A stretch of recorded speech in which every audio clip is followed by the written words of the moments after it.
Hello, welcome to Breakfast Central. Another dark weekend in Nigerians in their,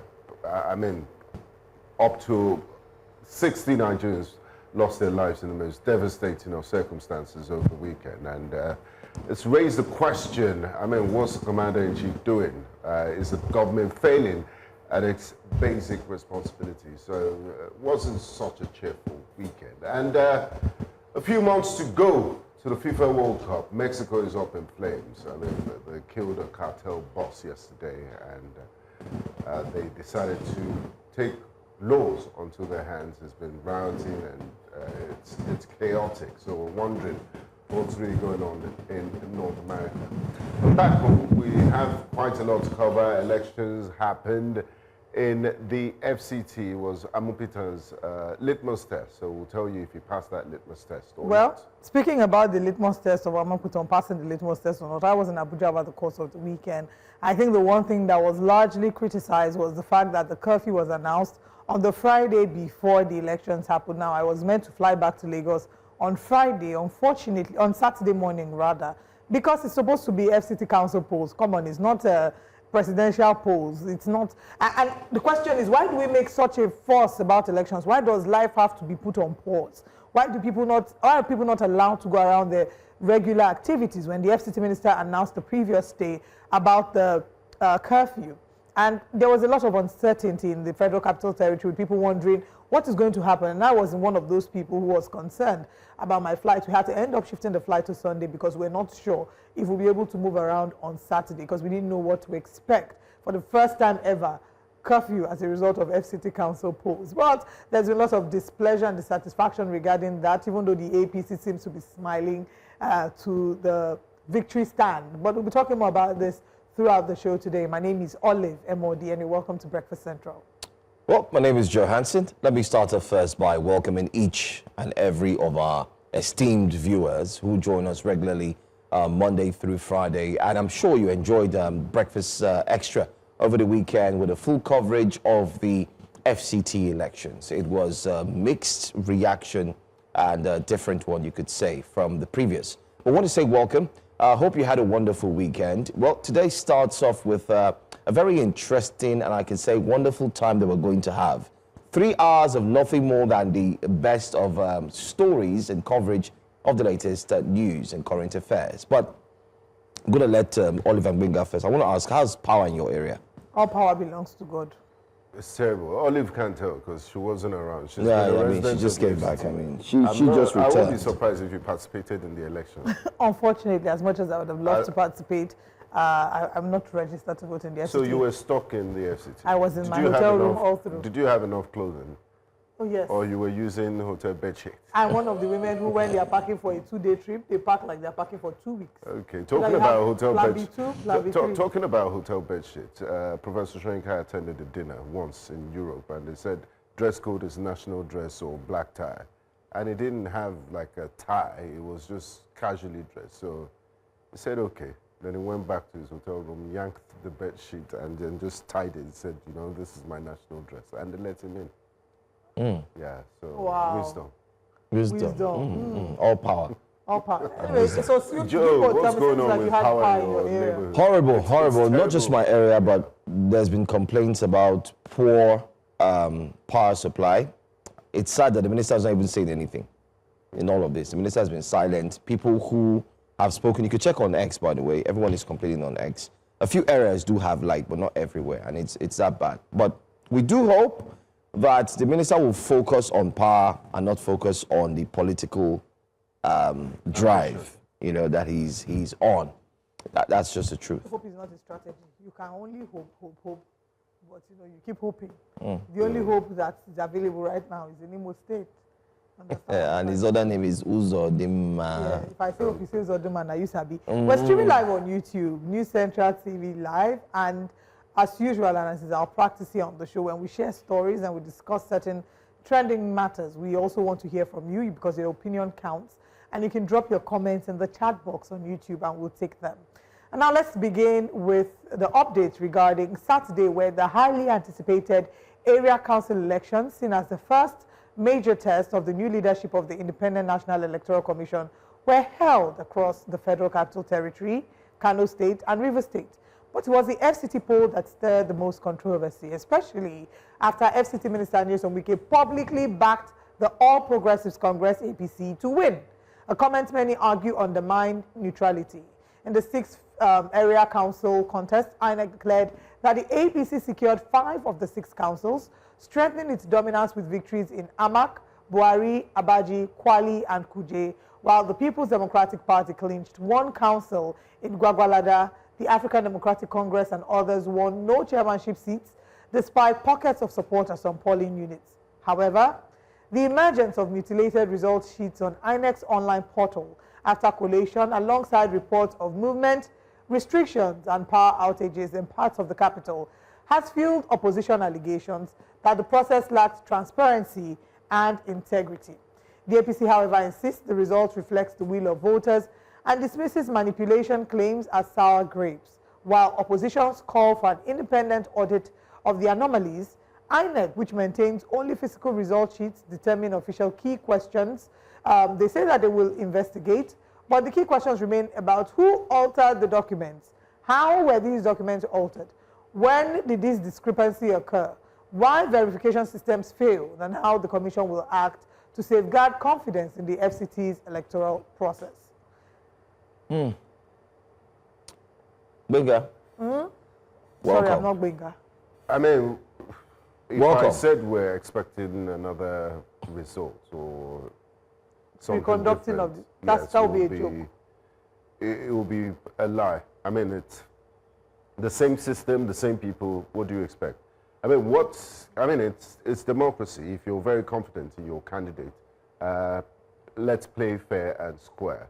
So you're saying that the elections were not fair?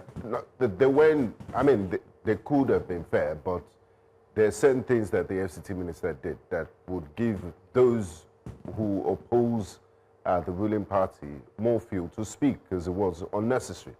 We're not going to battle, like Olive said. That curfew was unnecessary. And you disrupted lots of businesses, airlines, people's plans were up in smoke because of municipal council elections. Number 2, the FCT minister was said to have been moving around in the guise of monitoring on election day. I mean, in what capacity? He's not a registered voter. As the FCT minister, to ensure that nobody is bribing, nobody is cutting corners. Is he part of INEC? He's a partisan person, a politically exposed person who had declared his support for APC candidates. So he shouldn't have been moving around if he's not going to vote and is not a registered voter in the FCT. So that's a sad one. And also some of his comments before the polls were held.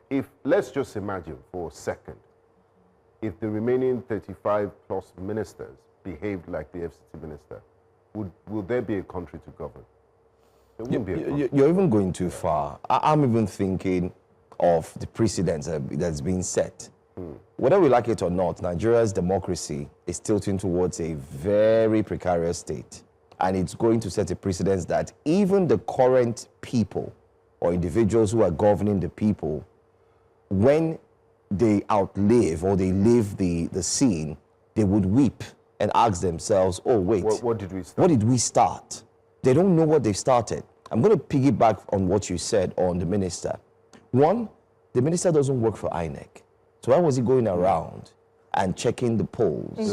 Again, the units, the polling. in his capacity as the FCT minister, to ensure that. Let's remind him that in a capacity as a senator. Exactly. Let's also remind him that even presidents don't go round.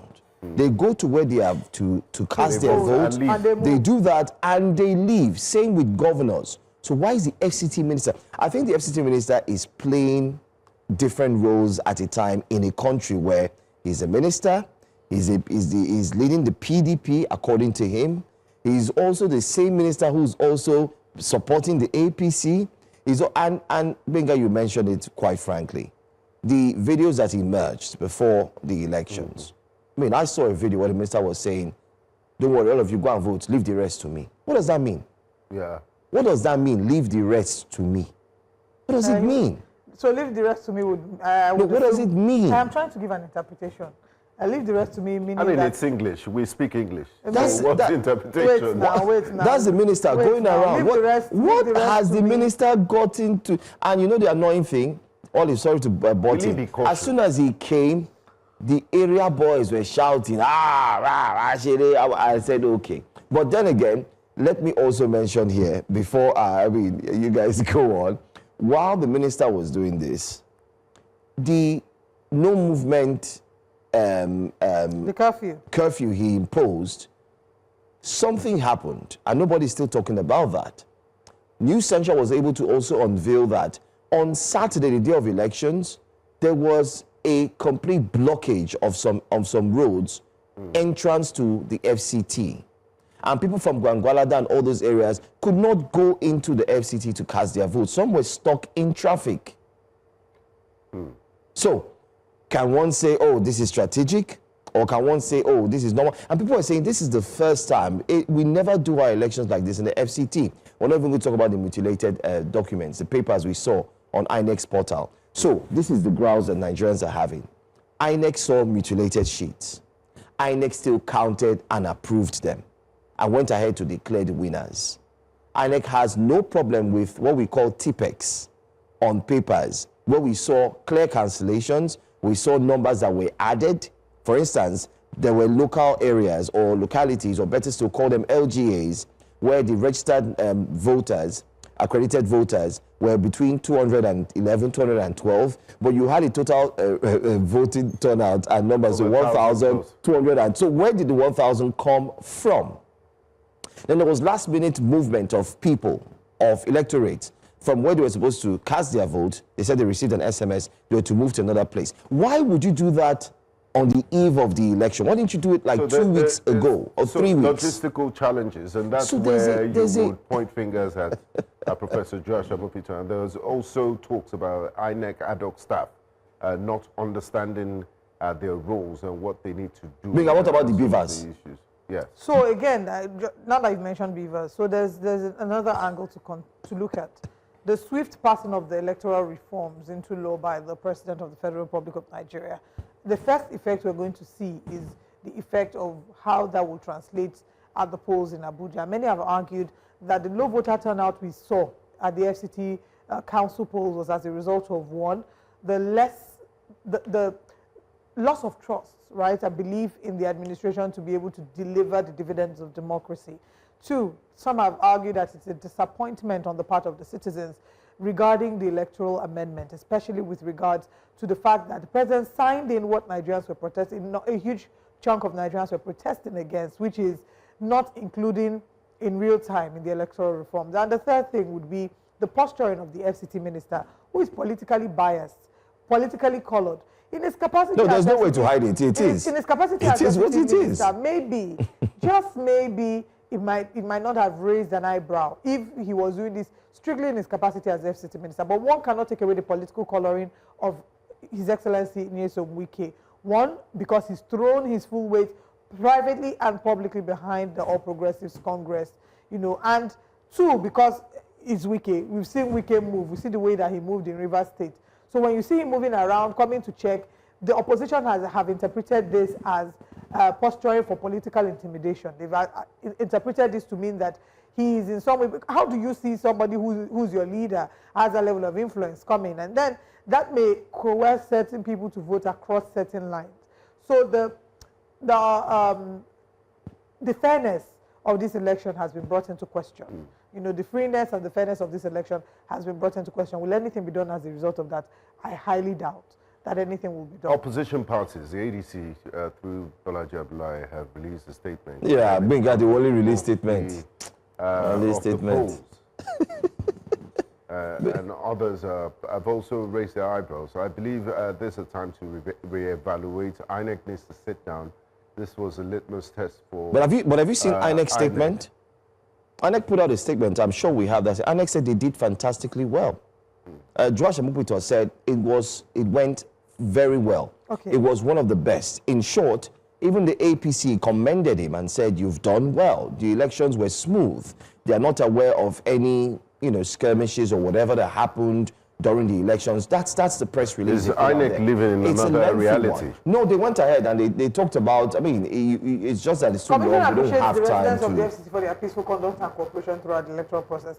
There was peaceful conduct, yes. The people turn out as much as they should have, that's another issue. According to the Commission's election operations dashboard, 45% of polling units opened for voting as at 8:30 a.m., while all the polling units were confirmed open by 10 a.m. on election day. The Commission, however, noted challenges encountered by some voters in locating their designated polling unit.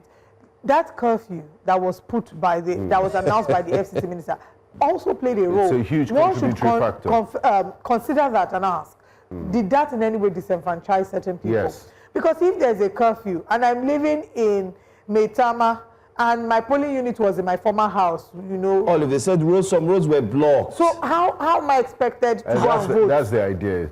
How am I expected to go and vote? Okay, why would you cause a chaos and block some roads? What are you trying to achieve? Why do you have the presence of security operatives? If security operatives are there to secure lives and ensure peaceful conduct, why are you blocking Why are roads? you blocking the roads? Why are you all of a sudden last minute changing people's polling units? And some people said, oh, they saw the SMS a day before. Why didn't you do it 2 weeks before? I think so we should look at the concluding part of that statement. Let's take a look at that. Let's put up that statement again. Where they will wrap up the press, yeah, their achievement. I mean, from INEC's press release, the entire thing. Well, you can see the Commission also wishes to inform the public that as at 2 p.m. on Sunday, 22nd February 2026, the upload of polling unit results to the INEC result viewing portal, that is IREV, has reached 93%. Residents of the FCT and other interested members of the public can access results from the 6 area councils via the portal. While the Commission remains concerned about voter apathy, it notes a significant improvement compared to the previous election. In the 2022 area council election, a total of 148,685 voters were recorded, representing 9.4% of registered voters. In the current election, over 239,210 voters were voted, representing approximately 15% of 1,680,315 total registered voters in the FCT. So the question is, where are the complaints coming from? They say that the delay in the results of Kuje Area Council is due to the difficult terrain of Kabi Ward, which delayed the final collation of the Area Council results.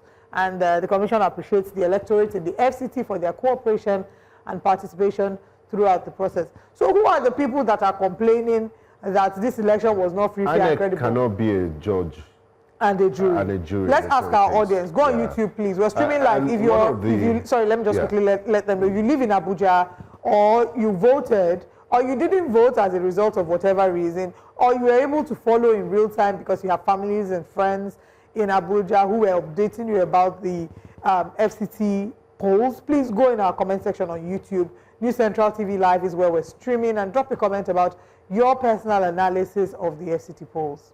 Yeah, I was going to say, in addition to INEC giving itself a pat on the back with regards to voter turnout, even though they said voter apathy was a concern, is the fact that this time around, the IREV, we didn't have things like keto slippers, Bonvita uploaded on the IREV. It was just mutilated sheets. the only issue, Benga, another thing is, we also saw, I mean, we should have the footage as well, vote buying. Oh, yes. That was a big no thing. one has mentioned people were lined up. I mean, I saw videos on that. People were lined up, 5,000 naira. 1,000 naira Fanta. No, this year it was 5,000 and 10,000. People were collecting 10K, 5K, lined up. And they were happy. Let's watch this video. Let's just watch these videos. Because I'm not seeing any improvements. What kind of improvement? Like they are not sharing anything. And I'm fasting. So I will not just come under the sun and stand, and then they are inside AC. And I'll come and vote just like that and go, and they will say they will do work. Which work are they doing? So you rather sell your conscience than to vote? It's better. That one I know myself. I can drink maybe Coke, Montina in the evening when I break my fasting, instead of the one that will come and stand in the sun. They will not give me anything, and I will still go back, nothing. And even if they win, do they know me? They don't know me. So it's better I sell my goods.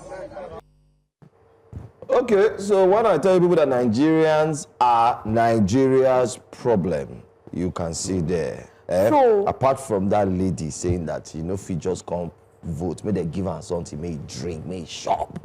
You understand? Then you now have people who lined up. There are videos where people lined up and they were collecting 10,000 naira. If the politicians didn't they were giving their lives. show that they that they could buy votes, she would not be saying that. She wouldn't be saying So that. I blame, when I hear about vote buying, there are a number of people to blame. First of all, our leadership should be blamed. And why the leadership will be blamed is because poverty has been weaponized by the political class. In a country that has over 133 multidimensionally poor people, this that we just saw is something that we will continue to see for a while.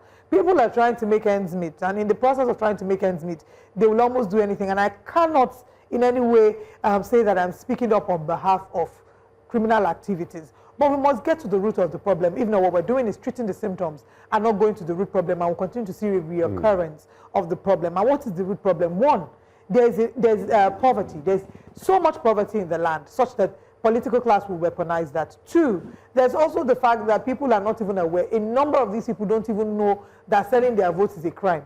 There is so much, like they Very don't. true. Yeah, True. they are True. unaware. True. So this is where INEC Voter collaborates with the education. National Orientation Agency, go into the towns, go into the villages, go into the communities, tell them, no sell your vote for money, or you don't get the amount of money where they won't give you. Where It's even a crime. It's against the law in the first place. tell them, so need yeah, to they don't emphasize know. that. Yes, ignorance of the law is not an excuse, but these people are not educated. A number of them don't even know. For them, it's like, I'm balling now. At least I don't collect my own 2K for the National day. cake. I don't chop my own. Politicians, they thief our money, so me too, I collect my own back from them. There needs to be education, a massive education.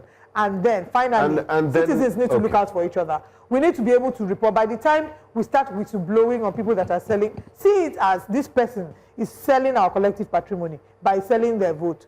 By the time we have to be our own police, calling them out. You see that happening, you talk to the person, let them know if they continue, you are going to make a report. Until we see everybody being on the lookout for this.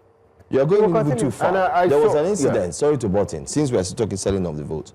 That same Saturday, our man, Sergey Ibrahim, was there when the police escorted the police officers, in quotes, police escorted men who came and took ballot papers and left.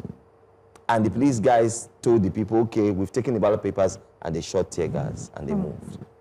Nigerian police again. Nigerian In the police. news for bad Nigerian police. And I'm shocked that For negative INEC has not news. identified these men. The IGP has not even said anything to identify who these police Yeah, that's the officers video. were. Just take a look Just at take a look Sergey's at this. video. Take a look. You can see what's going on in the background. Individuals right now are agitated. They are angry because of certain situations that has now stalled the entire voting process. As you can see, they are angry, they are perplexed, and the summary of the matter is that right now some ballot papers are missing at this polling unit. This is AU Suleiman 003 polling unit in Abuja, and I'll be speaking with one of the polling agents here who will be giving us some more comprehensive details of what happened. Hello, boss. Good morning. Can you tell us the reason why people are shouting right now? Sure, I can tell you. Okay, hold the mic. Good morning. Election was going successfully. Unfortunately, someone came on. Okay, fine. That's fine. What happened? Okay,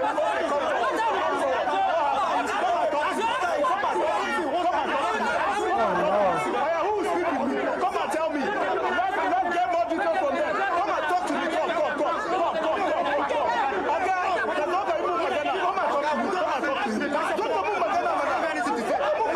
So was it Mumagana? Who will speak with me? Come now. Who will speak with me? I was speaking with someone and you said somebody. Hello, Maz, you can see this is the development right now. Somebody just came and accosted me for speaking with one of the individuals instead of speaking with another person. Now, for the person to come forth and give details of what's going on here, he has to. Can you come forward and give us details then? Come and tell me. Then come and tell me. Don't stay on the sidelines and be shouting. That's the camera right there. So what happened? Tell me what happened. I will hold the mic. Okay, ladies and gentlemen, good morning. We are here, the election is going safely, you understand? Then chairman came here to greet everybody. Okay. Then this guy starts embarrassing the chairman. That's the reason why the election was scattered. What about ballot papers? I hear that some ballot papers. Yes, the reason why the ballot is missing. You understand? When they start the fighting, because you can't say this the real person that take the ballot paper. The ballot paper missed just like that. You understand? But we, you understand? As the way we are assumed, we are saying maybe, well, no, it's not maybe. Sager, if you can hear me, please be careful with your possessions. Hey, my chest. My heart is twist. spinning. This is our Nigeria. painful. This is our Nigeria in 2026. This is the reality of what elections look like. But let's take comments to get what Nigerians are saying. But I'll start with YouTube. On YouTube, Ibisiki says, developed societies conduct elections and carry on like it's just any other day. In Nigeria, why do we announce curfews before elections? What's the improvement to our With the democratic curfew, process? with everything, look at the conduct of the elections. Michael says, recall that Wike spoke on voter apathy and note that what is on the IRF portal as improved figures are the 1,000 figures added in front of the APC results after tipexing and mutilation of results. Tim Onwubiko says, in Nigeria today, the people that have stolen power believe they can do anything and nothing will happen. Let's get now to X. We'll come back on YouTube to take more comments on News Central TV live chat box. But let's get on X and take a few more comments regarding the FCT polls. Mayor of Abuja says, registered voters, 345 registered voters, 345 accredited voters.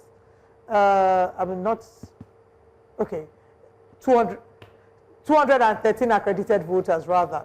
Ballots issued, 213. This matches accredited voters. Unused ballots, 132. So they then go ahead to subtract the 345 registered voters from the 213 accredited voters, which leads to 132. Is that correct? That is correct. Spoiled ballots, 0. Rejected ballots, 2. Total votes cast, 213. Valid votes is 211, of course, because out of the 213 votes that were casted, 2 were rejected. So that leaves 211. Everything is mathematically consistent up to this point. Now, the shocker. APC scored 1,212 votes in the same unit. That is impossible because total votes cast, 213. Total valid votes, 211. A single party cannot score 1,212 votes in a unit where only 213 people voted. That's over 5 times the total number of voters. Conclusion, either it's a typographical error, result manipulation, or completely fabricated figures. This one will be origi-rigi. This one are mathematics wey cry for justice. Hey, let's take our next tweet. This is quite long. It says, the indigenous people of the FCT rewarded the opposition Labour Party in 2023 against their own brother, Philip Aduda. We all celebrated it win and was happy with democracy. In the just concluded council election, I noticed how the major opposition, ADC, disrespected the peaceful and aboriginals of the FCT, especially in Amak. How dare the major opposition choose both the chairmanship candidate and his vice, both outside the indigents of the FCT? The disrespect stinks. Again, he says, it's crucial to point out that PBAT and the APC made an indigent of the FCT a federal minister. The last time something like this happened was in 1990-1991. Police is the first interest before anything else. PBAT and APC have protected the interests of the indigenous people of the FCT and so deserve whatever support they are currently enjoying and will enjoy in 2027. The opposition must do better. How much presence does the opposition have amongst the aboriginals? Successes of the opposition in the 2023 election in the FCT have been overtaken by events. The opposition will need to go back to the drawing board and do better. So it's not about competence or who delivers, it's where you come from. Where you come and from. I'm wondering if the FCT minister is also an aboriginal. as he put it. Exactly, an aboriginal. Well, Dul Solomon says, see, we can talk on the social media all we like. ADC coalition is all ready for 2027. If they can't mobilize resources enough to win ordinary Abuja council polls, what kind of resources? We need to know. You know, I'm Slim talking says, about resources. Sorry to butt in there. And this is the danger we might be headed to. One comment on Twitter said it's as if we'll have to recalibrate and, you know, meet them at their game, try to outspend APC because of the vote buying. And this is a dangerous trend. It might lead to a dangerous trend. Yeah. All right, final tweet on YouTube. Frank Obute says, APC abracadabra. the more you see, the less you understand. And that's all that we're taking for now. Keep the comments coming on YouTube. But let's share what our top stories today on Breakfast Central are. This morning on Breakfast Central, we're looking at APC secures majority in FCT council polls. APC, of course, according to the results, won 5 out of 6 FCT council poll aftermath. Mutilated results found on INEC portal. Civil society situation room raises concerns over vote buying in FCT election. We'll also be looking at the low voter turnout, Rivers State Assembly poll, looking at the Rivers by-elections, and the newspaper front pages will be part of today's show. Please join us for all these and more. If you just tuned in, this is Breakfast Central. Let's go straight into the top stories this morning. The All Progressives Congress, APC, has recorded a decisive victory in the 2026 by-elections, tightening its grip on political power across several states and further consolidating its dominance ahead of the 2027 general elections.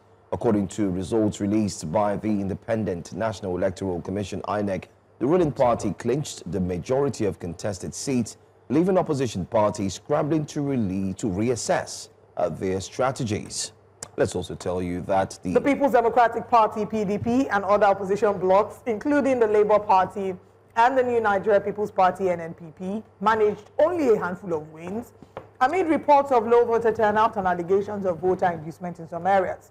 Political observers say the APC's near-clean sweep demonstrates its growing political machinery, particularly in regions where it previously struggled to gain traction, although critics argue that it also reflects the fragmentation and weakening of Nigeria's opposition coalition. Now, to help us analyze what this landslide means for Nigeria's political landscape, we're joined by FCT State Officer Tracker Budget, Garba Abdullahi, and would also be joined this morning by the National Secretary, Nigerian Union of Journalists, who is also the Nigerian Civil Society Election Observer, Achike Chude. Thank you very much, gentlemen, for joining us this morning. Thank you, Jones. Thank you so much for having us. All right. I'll start with you, Mr. Achike Chude, seeing as you are a Nigerian Civil Society Election Observer. There seems to be a difference between the mood that we're getting from a number of Nigerians as well as INEC. Like, it seems to be that INEC seems thoroughly pleased by the election results, but there have been complaints about voter apathy, vote buying, and many feel that they were disenfranchised by the curfew that was announced by the FCT minister. But let's get your general sense about why there's this difference in account between INEC and a number of citizens, and your general overview of the elections. I'll start with you, Mr. Achike Chude. Yeah, I think let's just start with the general overview of the election. I was quite impressed with the peaceful nature of the election. I mean, there was a generally calm environment under which this election took place. I noticed that because my group of observers, my team, were deployed to Kuje, and we moved around there so many places, and we saw that general, calm environment. And of course, people were coming out in trickles. So that gives a testament to the fact that there was the voter apathy. But that is not a surprise, really, because this is what we have had to contend with even before the 2023 election. The 2023 election actually, a lot of the Nigerians were also disillusioned in the aftermath of that election for different reasons. And so there was some were not exactly happy with the way the election turned out, especially the glitch that was reported there. If you remember that shortly after that election, some youths were, on social media, displaying the cards that they were born in their PVC cards and the rest. So there was this general feeling of, voter apathy that people might not turn out. And then we have seen that in subsequent election. In Anambra State, we were there. There was a slight improvement last year to the previous election that took place 4 years earlier. Because 4 years earlier, we had about 10% turnout of voters participating in the election. But last year, I think it was around 18%, which was an improvement. And then, but for the area councils, you must also remember that local government council elections have the highest level of voter turnout in the country everywhere, essentially because the stakes are not as high as seen not to be as high as what you have at the state and the federal level. But people have also talked about the fact that LG elections are perhaps among the most important because it is the government that is closest to the people. So you had that. Then here's the issue of the restriction order. I think it impacted because obviously it was meant to try to stop those people who normally would be doing their patriotic duty by going to vote, who decided that they don't want to have anything to do with the voting. But I know that it did impact because somewhere around when we were coming back from Kuje, we had these roadblocks, by the military. But the good thing about that was that whenever they saw us, they cooperated with us. Once they saw us with our, election observation kits, they knew that we were there for election purposes, and then they cleared the road for us, in fairness to them. But we contemplated about the possibility of a lot of other people being caught up, maybe INEC officials and the rest. Because I think when we got to one of the checkpoints, one of them, an INEC official was trying to negotiate his way out of the roadblock. So these things, perhaps next time we have to think of better ways of doing it too. Then generally, I think, like I said, then you had these contradictions between. But let me just say this, that one of the things I found quite intriguing was the issue of the uploading of results on the INEC and then the showing of those results on the INEC. Because one of our observers did report in one of the local government areas, I can't exactly remember now, in one of the polling units, when the results were counted around 3:57 p.m., in their presence, the result was uploaded, but it did not show on the IREF immediately. And so I think that caused a bit of concern because for the governorship election in Anambra State, as at 3:30, results were already streaming in. Seriously, results were streaming in, and then so by 6 o'clock that evening, or 6 o'clock, we already had an idea of who was going to win that election. So INEC did much better in terms of the uploading of the results on the portal. But for the FCT election, that was not exactly so. So these are some of the observations. Obviously, in the course of this discussion, there are other things that I would want to point out. For instance, yes, you could say that this election was spectacular in terms of the victory by the APC, since they've been in Abuja for about just 3 years. Before now, it had always been the PDP dominating Abuja election, but PDP right now is in tatters. So APC might seem, to have taken over. But then, generally, in as much as, yes, we say from that perspective, 3 years on ground and all that, they've been able to do this. That was good. Thank you. In general terms, it was not so spectacular because if you notice what happens with local government elections in the whole of the country, what has happened in Abuja is the same pattern. The dominant party or the party in power at the state level has usually a clean sweep of all the elections in the state. Sometimes 95, sometimes 100% clean sweep in most parts of the country, and so it is what we are seeing. And don't forget that the FCT is like a state. The minister of the FCT is like a governor. It's just that the Constitution has given him a different designation. So it has followed the same pattern that we see in other parts of the country. Thank you, Mr. Achikechude. I'd like to bring in Mr. Garba Abdullahi into the conversation. You were in Abuja and you did observe the polls. What's your general overview and your assessment of the just concluded area council polls in the Federal Capital Territory? Thank you so much for having me. Just my name is Garba Abdullahi, the State Officer for Budget at FCT. As an active citizen, I keenly pay interest to these elections that just passed. This 2026 local government election. Okay, seems we have network connectivity there with Mr. Abdullahi. Let's find out if you can still hear us. Can you hear us, Mr. Abdullahi? Okay. We might have to go back to Mr. Binga. You were trying to Yes, well. Mr. Achikechude, just to follow up on some of the observations you made in your opening statement. You didn't talk about the curfew, you talked about also voter apathy. Now, let's zoom in on voter apathy. Do you think the curfew contributed to the numbers of people that turned out on election day? That's one part of it. And also, whose responsibility is it to make sure people come out to vote? You did say that the stakes are not so high in local government, or there's a perception by the people, a wrong perception, that the stakes are not so high when it comes to local government elections, even though they are the closest to the people. So whose responsibility is it to educate the people and let them know what's at stake here and why it's important to show up? Yeah, well, obviously there is, you know, when we were in the vehicle yesterday, I mean, during the election, that is on Saturday, we were also discussing this in the vehicle, and we are worried again about the persistent issue of voter apathy. And I think somebody talked about the issue of citizenship, you know, and the governance, obviously, that all of these things boils down to citizenship. Who is a citizen? It's a simple question, but it is also deep because it has deeper ramifications. Who is a citizenship? What does it take to claim citizenship? You know, what are the virtues, the advantages of being a citizen? And what are the duties and responsibilities of being a citizen? So obviously what we see is a disconnect between Nigerian people and then even the issue of citizenship.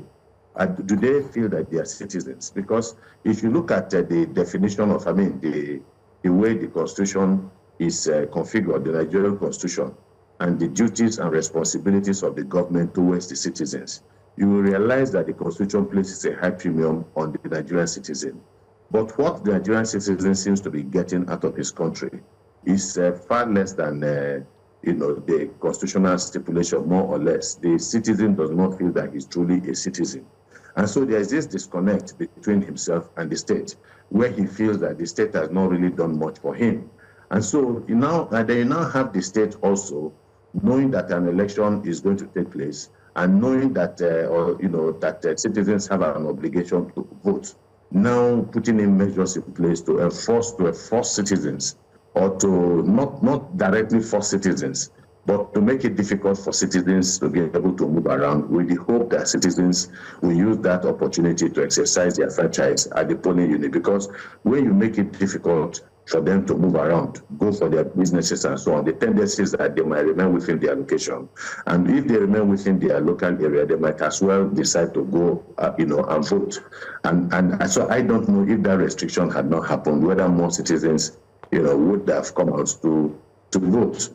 And so this is essentially, and that's why, again, even going beyond that, now who is responsible? Who should educate the citizens about voting? I think it is the primary responsibility of the politicians and the political parties. First of all, the political parties and their agents, especially those people who have the biggest stake in every election, because they are participants. They are the ones that are going to spend their resources, as well as the resources that are also coming in from their party, the support infrastructure that will come from their parties. And then, so the duty, because you're not spending this money because you love spending money. You are spending this money to achieve a purpose, an objective, and that is to win an election. Therefore, you have to put your money where your mouth is. You have to make sure that you mobilize the people that are going to give you the necessary votes, that are needed for you to, become victorious.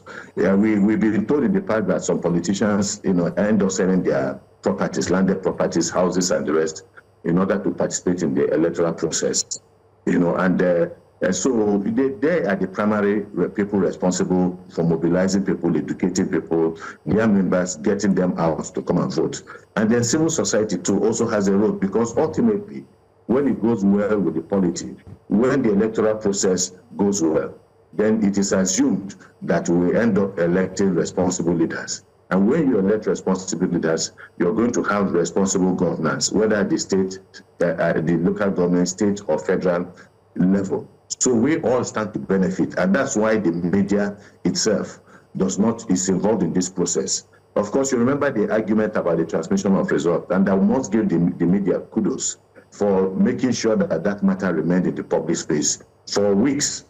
And that was a positive role that the media, played to ensure that people are well educated about the need for transmission of resource. And then, of course, what we have been doing, civil society organizations, through radio adverts, and then, through meetings with stakeholders, at the grassroots levels to also educate the people on why it is imperative for them to exercise their democratic franchise, because their future is dependent on it in quotes. Because the political system that you have in place is also instructive, it's also important. Because if you do not have the right political system, then the right kind of people, all manners of savory characters, or some people might end up being elected, by the people, and then we are worse off from than where we were before. Okay, all right. Let's bring in our second guest. I'm told he's back now. Let's quickly get your thoughts. I mean, I don't know if you still want to give us an overview of what you think about the elections that was held recently, especially the weekend, not just in Abuja, but of course in other states. So please go ahead. Hello, can you hear me? Yes, we can hear you. You have the floor. Can you hear me? Loud and clear. We were asking if you can pick up from where you left off regarding your general overview of the elections. Yes. So I was speaking based on the experience I have in these elections, because this election is one of the elections I see that is different with other previous years one. Although even though there is a low voter turnout, voter parties in most of the. Well, it seems, unfortunately, we'll not be able to listen to your contribution to this conversation because of the poor network. Hopefully, you can try to resolve that. But let's go back to you, Mr. Chike. Let's talk about the issue of residents talking about the roadblocks that were all of a sudden appeared from nowhere, and this caused some form of disenfranchisement. Some were not able to cast their vote. They were not able to get to their polling unit as a result of traffic and so on. And what do you also make of the FCT minister's presence in different polling units? We've not heard your thoughts on that as well, so please go ahead and share with us. Well, I think the issues are clear. If you remember when the FCT minister was in the PDP in one of the elections, was it the election that brought Obaseki to power? There was this controversy about him, I think, being present during the actual election. And I think it is very clear. We've had instances, even in Anambra State, where a deputy governor of the state also had issues on election day. They are not supposed to, from what I know about the electoral system and the laws, and they are not, because they are participants in that election. Their canvassing has stopped before, about 24 hours or so before the proper election. So they are not, and you also remember the problem we had with the late MKO Abiola. Part of the reasons why he was disqualified, of course, the military had made up their mind that they were going to disqualify him. So what they were trying to do was to give a dog a bad name in order to hang it. But part of the reason was that there were displays of the party symbols at that particular point in time. So, and when you are a political heavyweight, when you are a politically exposed person, at least in terms of political partisan in the country, like a governor, a top-ranking official of the government of a political party, you are not supposed to be moving around because your movement could have implications for that election, either to get more people to vote your own, vote your party, or create some other kind of dynamics within the process. And so I am not exactly sure that was the right thing to be done, because the Nigerians have, or the INEC has decried that kind of a situation. Like I said, enough time was given for the stakeholders, especially the contestants, to participate in the process. And so when on the election day proper, they are expected to just do one thing: go to a polling unit as a citizen to cast your vote, and then leave the scene. That, I think, is what is, expected. All right. Let's also talk about the implications of what this election means for the 2027 general elections. Many have said that this is a litmus test for Professor Joash Amopiton and the INEC, especially looking at the recent signing of the electoral reforms by the president. So first of all, what do you think that this does, or how does this position INEC, especially as we count the months towards the 2027 general elections? I think the Anambra State election, let's start with the Anambra State election because that's the major gubernatorial election. So I wanted to mention that, but the thing is, many people argue that Professor Joash Amokuton came when everything had already been set, you know, for the Anambra election. So really, many argue that it might not have been the litmus test because he did not put the plans in from the scratch. He just came to execute what was already put in place. I understand the argument, but when a football coach has been doing badly and then he has to leave his team, and the new coach comes in, that's what you call the new manager's bounce, more or less. You will not say, well, because it's the same players. It's the same players that the old coach used and could not perform. And so he comes in and rejigs one or two things. And then things actually, you know, turn for change for the better. So I agree that there were things on the ground. But if I can assure you that if that election itself had failed spectacularly, nobody will remember that he just came in, or most people will not remember that he just came in. So we must attribute whatever success that election achieved to him, with some conditions, you know, more or less, just like the points you have made, you know. But where I was going is that, you know, for there was relative belief.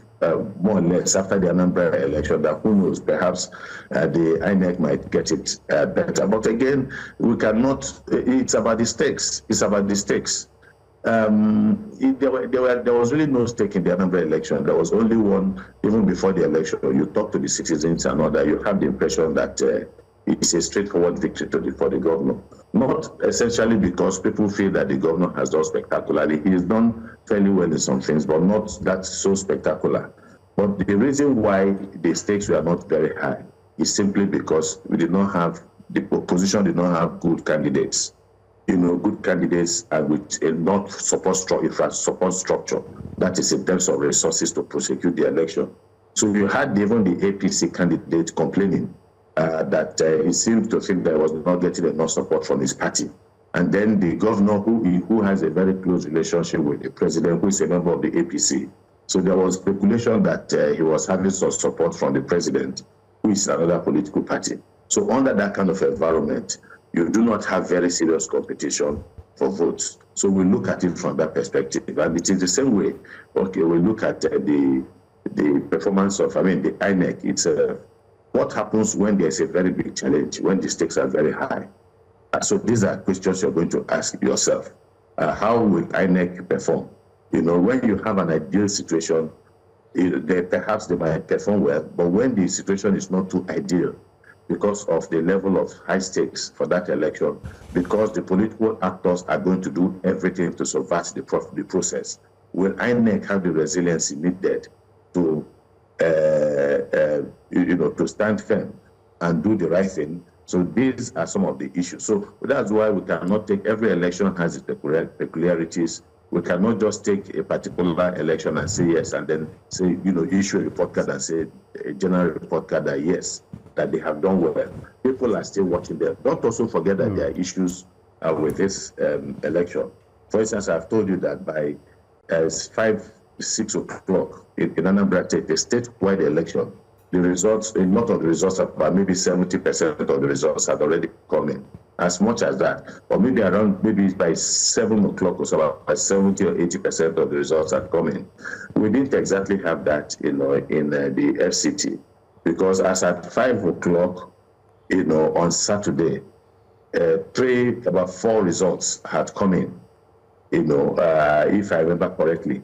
And so that was not, so people were wondering what was causing the upload of results on the IRF.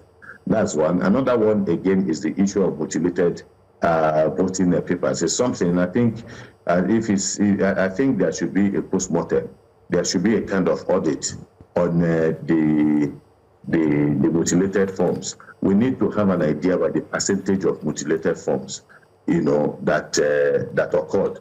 That will now give us an idea of how widespread it is. And that brings me to this question, Mr. Chikechude. I'm glad you've mentioned the issue of mutilated ballot.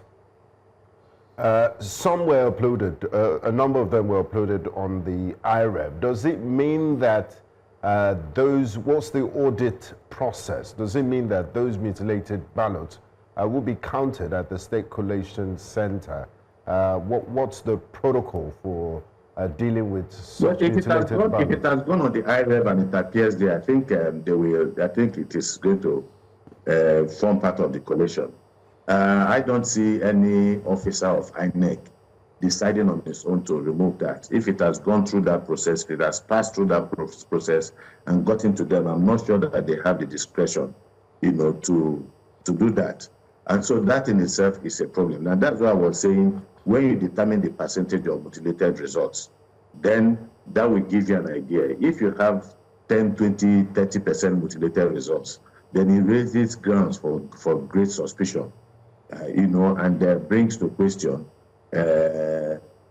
puts a question mark on some of these ballots that were mutilated. So I mean, the question you want to ask yourself is, what would cause this level of mutilation? Yes, human beings make mistakes. We know that. If you make a mistake in your check, in a check that has been written in your name, or you made the mistake yourself, what happens is that you get to the bank, they will reject it, or they will tell you. Yes, and so why are we not rejecting these ballots? Because it questions the integrity of the elections as a whole. Of course, it does. It does. And that's why I said it raises a question mark.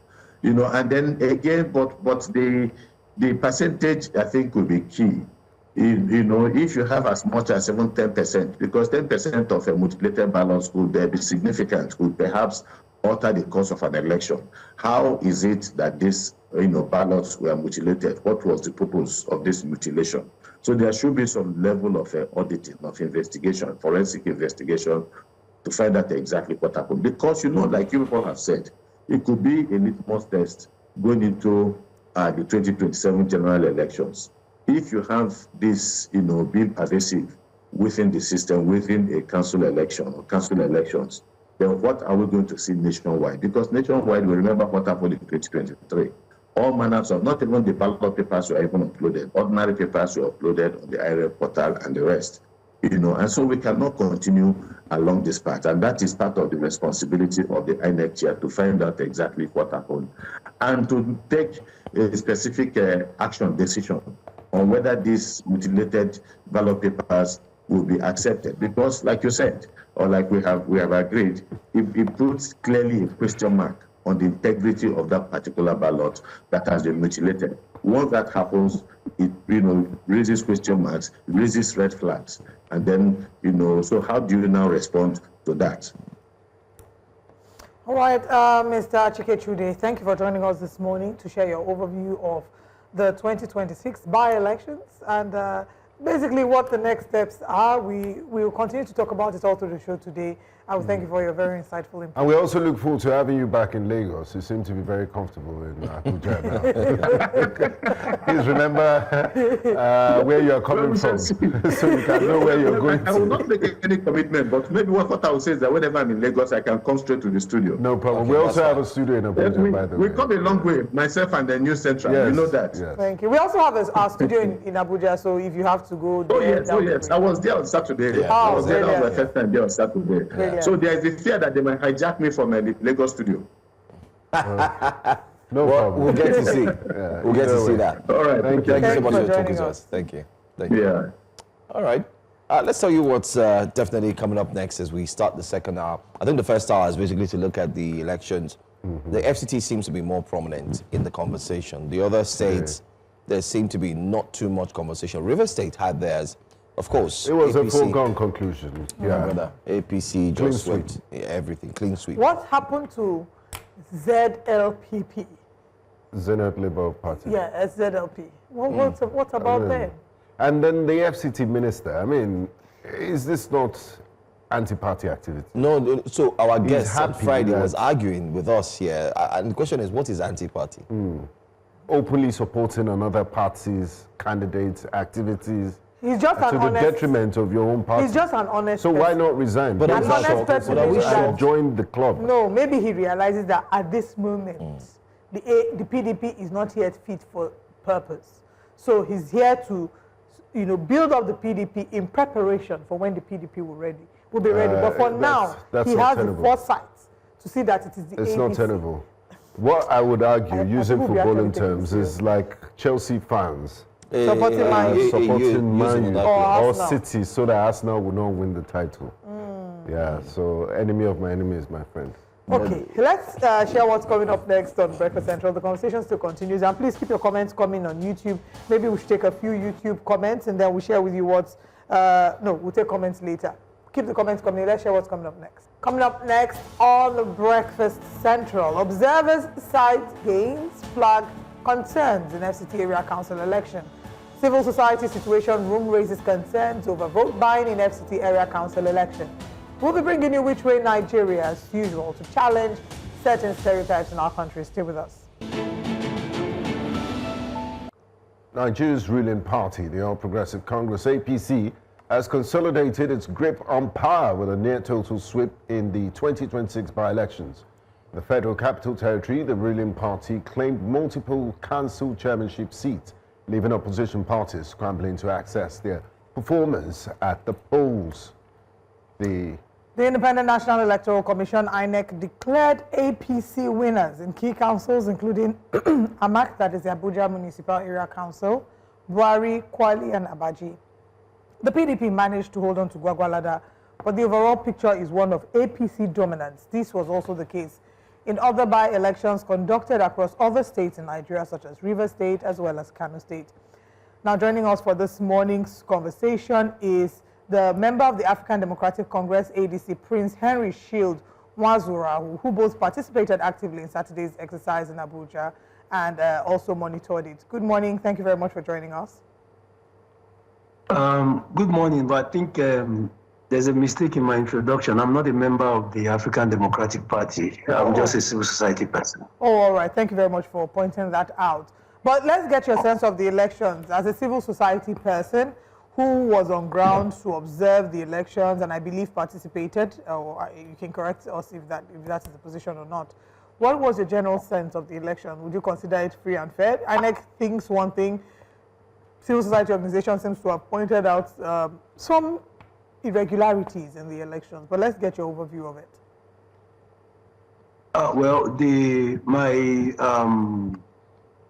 unbiased assessment of the election is that it was compromised right from the first, right from the campaigns when the Minister of FCT started issuing threats. And I take serious exceptions to what you have scrolling, saying APC consolidate power with clean sweep victories.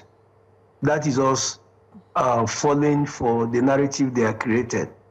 The only meaning, the only definition of a clean sweep is when people are allowed to vote and their vote counts. What we saw on Saturday was an opposite of that. So I will urge the media, both the News Central and other media houses, please do not follow the government's narrative. We are not, we are citizens. And if things are done right, nobody will come out to complain. You witnessed the minister threatening people, saying that whoever will not support Tinubu will not be allowed to win. That's in a sane climb. He will resign after that statement. That's a reckless statement. That's a threat. That's a serious threat. What does Wike mean by whoever does not support Tinubu will not be allowed to win? Number one, Wike is not a voter in the FCT. All right? So his statement can either mean one or two things. Either that he has INEC in his pocket, or either that he was ready to do whatever it takes, including compromising the process to declare his own winner. A public official has no right to issue such a threat few hours to an election.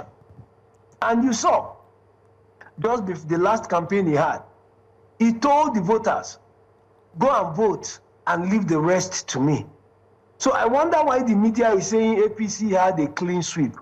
What is the definition of a clean sweep?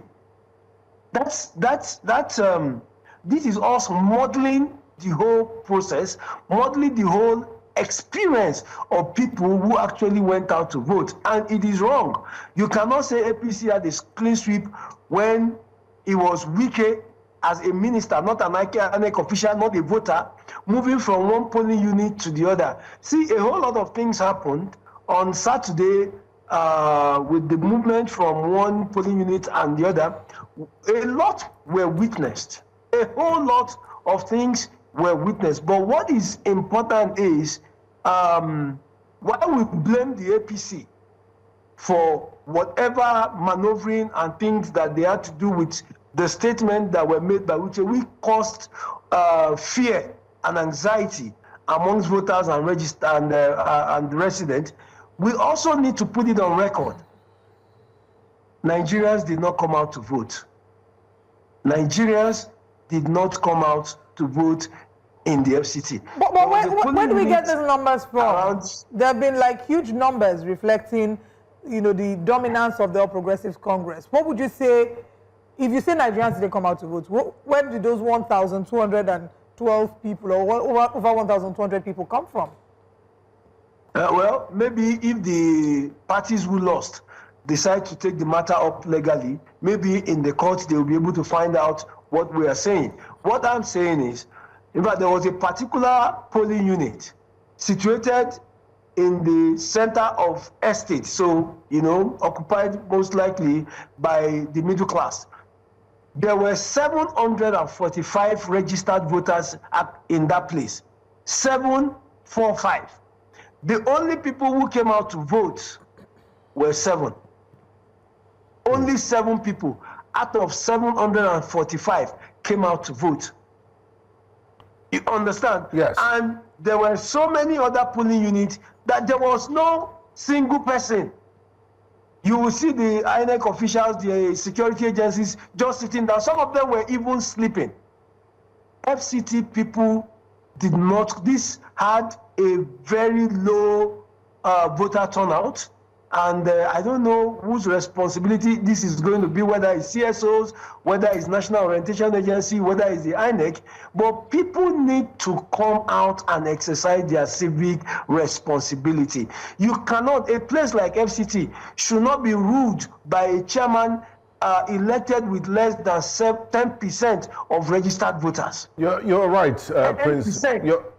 You're right, Prince Henry Shield. For example, AMAC had 95% PVC collected, but only 62,861 accredited voters, which is about 7.5% voter turnout. So you have a chairman that is elected on less than 10%, and that's a conversation we need to have. But beyond the statements, which are highly condemnable, and also the movement of the FCT minister on election day, which many have said is undemocratic. He has no capacity to do that, and it sort of influences the turnout of the elections. Let's focus on INEC. How would you rate their outing on Saturday, the conduct of the elections, and also the BVAS and IREV uploading? Would you give INEC a pass mark? Because INEC did come out with a press statement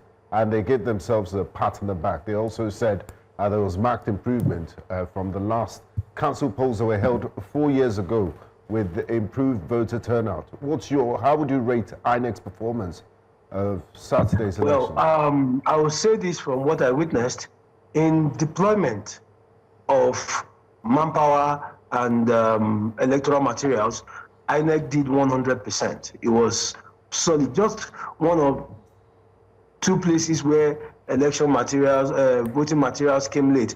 But generally, having an overview of all the deployments and everything, INEC did extremely well. On the issue of results that were uploaded on the IREV and the rest, I think beyond INEC, as a country, we need to sit down and ask questions.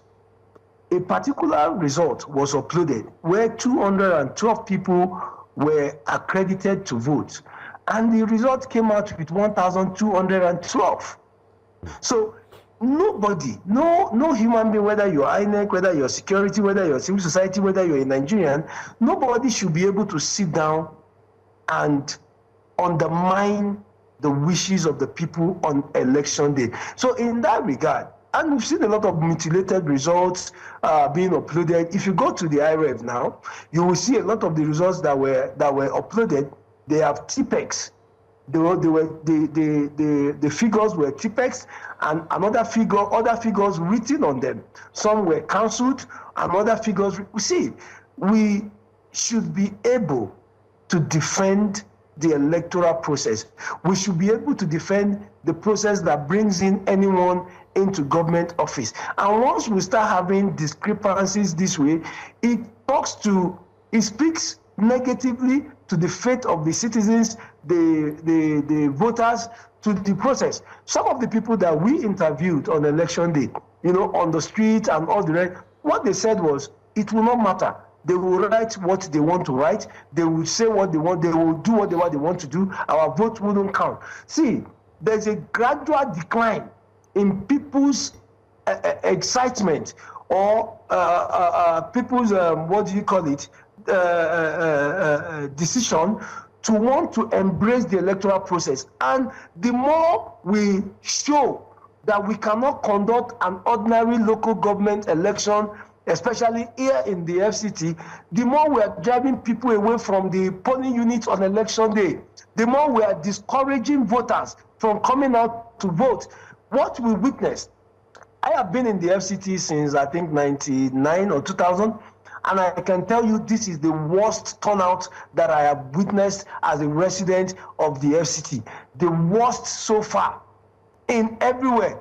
And for INEC, I will honestly applaud them for early deployment of election materials, voting materials, and their staff to different places. Even though there were challenges in one or two, I'm still getting report that the particular place they came around 10:30 or so. But generally, they deployed timely.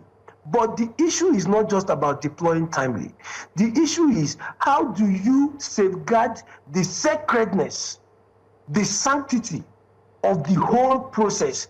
How do you ensure that an individual does not sit somewhere, write any nonsense he wants to write, pardon my French, and uploads to your IREV? The IREV should be sacred. It should be a place where only the will of the people is allowed to be uploaded to it. What we have, and I'm sorry, I'm going to, okay, I can see that you're showing some of these results already. Listen, if your child comes home from school with this result, would you accept it as a father or as a mother, as a parent or as a guardian? You will not accept it. If you go to the bank with a check tampered this way, would you accept it? No. So how are we accepting people to lead us with this kind of compromised embarrassment called election result sheet? How is this even still tenable in 2026? We have a whole lot to do, and the truth is, because people are not being punished for the crimes they've committed, for shortchanging the wills of the people, they continue to get bolder and bolder. This is just area council election. Watch out what will happen in Osun. Watch out what will happen in Ekiti. Watch out what will happen in 2027. Except people are brought to book. Nobody, no matter how highly or lowly placed or medium placed, nobody should have the right to desecrate the decision of the people. If 1 million people come out and vote for one candidate, it should be uploaded as it is. You are just a single person. You don't have a right to denigrate that. You don't have a right to mess that up. No, there should be severe punishment for electoral offenses. There should be severe prosecutions for electoral frauds. This is an embarrassment. This is a disgrace. You're claiming whatever party wins, it doesn't matter. APC, Labour, ADC, PDP, anybody can win. But let the result uploaded on IREV reflect. Let those results reflect the wishes of the people and not driven by dollar, not driven by compromise or corruption, which is what this Saturday's election is turning out to be. Prince Henry Shield, we still have quite a few things to uncover as we x-ray the Saturday Municipal Council polls in the FCT. Just stay with us for a bit. We'll go on a quick break, and when we return, we'll continue our conversation. You're welcome back to Breakfast Central. We're still looking at the FCT Council polls and what the effects are. Our guest is still joining us this morning. Before we went on the break, you had given us an overview of your thoughts regarding the FCT polls. You obviously are very displeased by how the election turned out, and you have said that Nigerians and media organizations should reject the results by the FCT Council polls. Are you saying that because you genuinely believe that if this is rejected, something else will be done? What do you expect? What desired outcome are you expecting that would scream fairness and equity for Nigerians? Oh, well, it's very simple. I am calling that every infringement, every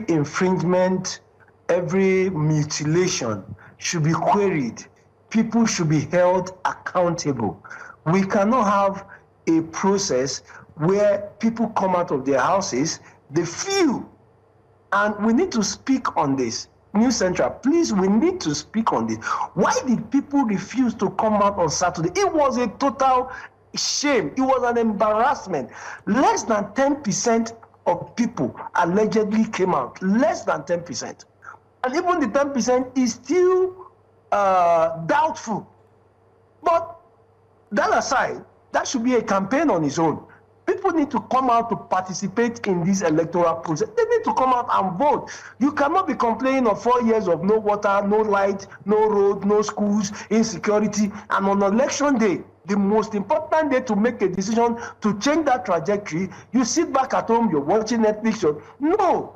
Nigerian citizens, maybe we'll have to adopt the policy of a particular country where if you are eligible to vote and you do not come out to vote on election day, you are sanctioned. Maybe we need to do that. People, imagine 685,000, 95,000 voters coming out on Saturday to vote. That would actually show that whoever becomes the chairman carries the mandate of the people of the FCT. What you have now is just a joke. Now that is one side. The other side, anyone who participated in the compromising of result sheet, that's from ECO 8, in anyone who participated in mutilating result, tipexing result, cancelling result, and rewriting them should be held accountable. This is not too much. If you don't do this, you will keep pursuing more people from the polling units on election day. If people see that, oh, this is what you are doing, or you are writing result as you want, you are doing it, why should I come and participate? Why should I come and waste my time? So it's a two-pronged approach. We need to hold those who are desecrating the electoral process accountable, and we also need to engage in more advocacy to have people come out on election day. What I saw on Saturday was a shame, a total shame. The total number of people who came out to vote in the FCT was abysmal. So I want to say, because a few people that were interviewed said, oh, they've already decided who they want to give it to. Why will we declare curfew a day before? Is it the first time we're having what do you call it, election in the FCT? Why will it declare even presidential election? It is midnight, they used to declare curfew. Why did he declare it? Is it because they want to move money? Is it because they want to move electoral material? A lot of people said different things on camera. A lot of people, you understand that they will not come out, they will not be part of the charade, they will not come out and say this and that. So on the part of government needs to be more responsible in holding that public office and discharging its duties. But INEC needs to bring out the people that uploaded those embarrassing results. That is where I stand, and that is where we are going to stand. We are going to write to INEC, we are going to appeal, we are going to also, if we need to petition security agencies, we will do it. Nobody, I keep insisting, the only thing that makes you a citizen is the fact that your voter's card carries power. The moment this power is taken by some criminal or some fraudster who sits down in the corner of his house, I'm sorry, line has gone, who sits down in the corner of his house and decides result. Right, then, right. There's no need for the election. Just to mention, earlier when you were speaking about some of the possible outcomes that you expect that would determine a free and fair election. You spoke to something that signaled compulsory voting, which they had attempted to include in our electoral amendment, but unfortunately was kicked out. How well do you think that compulsory voting will fare in Nigeria if introduced into our electoral system? Do you think that that would really be, first of all, a solution to our voter apathy? Two, do you genuinely think that it would fly in a country like Nigeria? Recall that Nigeria has different systems, different governing and electoral systems from all the other countries that have passed compulsory voting. So do you genuinely believe it will work here in Nigeria? For me, the laws that we have, they are not bad per se, right? I think it is the implementation that is problematic, all right? We cannot have a situation where a few individuals would decide for millions on who becomes their leaders. You get the point I'm trying to raise. We cannot have a situation where maybe somebody sits down maybe as a minister or as a governor or as a president and decides to take away the only power that the citizen has. Listen, a government can decide to mess up for 4 years during their tenures. It's okay, no problem. The only saving grace every citizen on this planet Earth has is that you wait for them on election day. You wait for these people on election day. So the moment they take away your power to elect leaders on election day, you are no longer citizens. What they've turned you to is a slave. I'm sorry, that's the analogy that I see. Because if I cannot decide who leads me, if my vote does not count on election day, I am not a citizen. I'm simply a slave pretending to be a citizen. Okay, what power do I have? It means the government can come in today and bring in different policies that it sticks, which destroys my life personally as a citizen and as a taxpayer. And on that day, when it is time for me to mobilize people and say, okay, we don't want this government, let's try another government. And this government is insisting that whether you like it or not, it is me that must continue. That is no longer a democracy. Absolutely not. So that power of the voter's card, the power of the citizen needs to be returned back to the citizens. And I am insisting, once again, everyone who tampered with the result sheet of Saturday must be prosecuted. Absolutely. Jailed if found culpable. No middle ground, no nothing. If you think you have a right to use a pen and cancel the wishes and the will of Nigerians, the will of thousands of voters, then you should pay the price for it. That is my own honest opinion, and that is my stand. All right. Thank you very much for joining us and sharing your opinion regarding the elections. We'll continue to trace not just the reaction, but also the actions that might be taken as a result of the reaction to the inconsistencies at the FCT polls. Thanks for your time with us. Thank you, Prince Harrison. Thank you so much for having me. All right. Voting has concluded or has been concluded in the Rivers State House of Assembly by-elections to fill vacant seats in Kana Constituency 2 and Ahuada East. The exercise recorded low voter turnout, though it remained largely peaceful. And we have a report by News Central's Biola Festus. Let's take a look. Greeted voters across Kana and Ahuada East constituencies, a contrast to the tension often associated with elections in Rivers State. The by-election followed the death of the member representing Kana Constituency 2 and the resignation of Ahuada East lawmaker Edison Ehiye, who was appointed Chief of Staff to the government of Rivers State. Have you set up yet?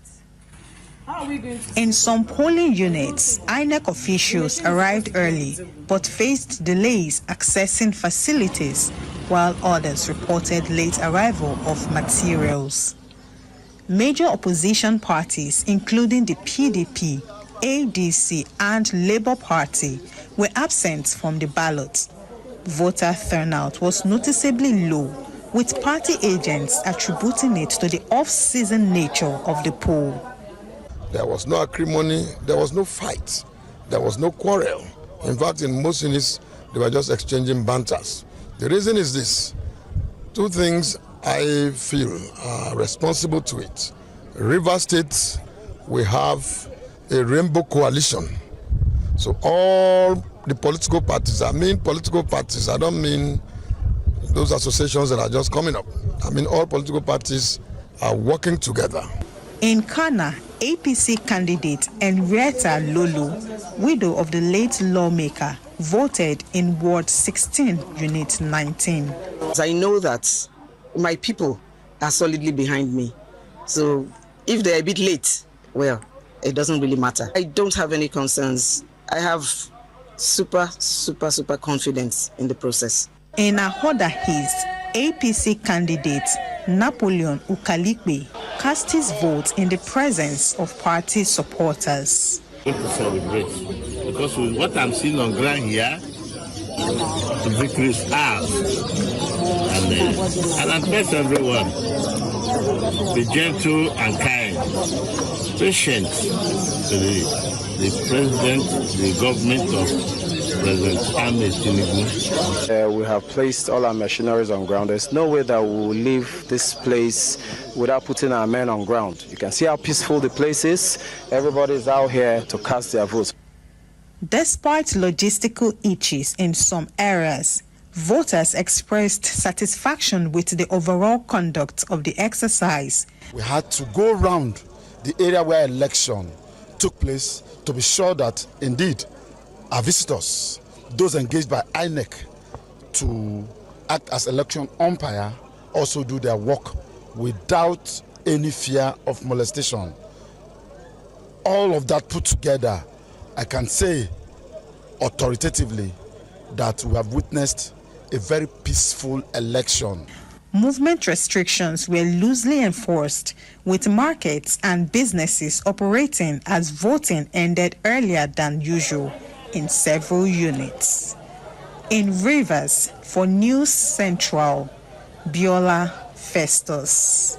The Nigerian Civil Society Situation Room has raised concerns over alleged vote buying in some polling units visited during the FCT area council election. The pro-election coalition further expressed concerns over the lack of adequate assistive materials for persons with disabilities in some polling units, describing the situation as insensitive. Observed in many polling units visited, in a few places it was openly done in some polling units where voters traded with as much as 10,000 each. In some other places, vote buying was discreetly but observed.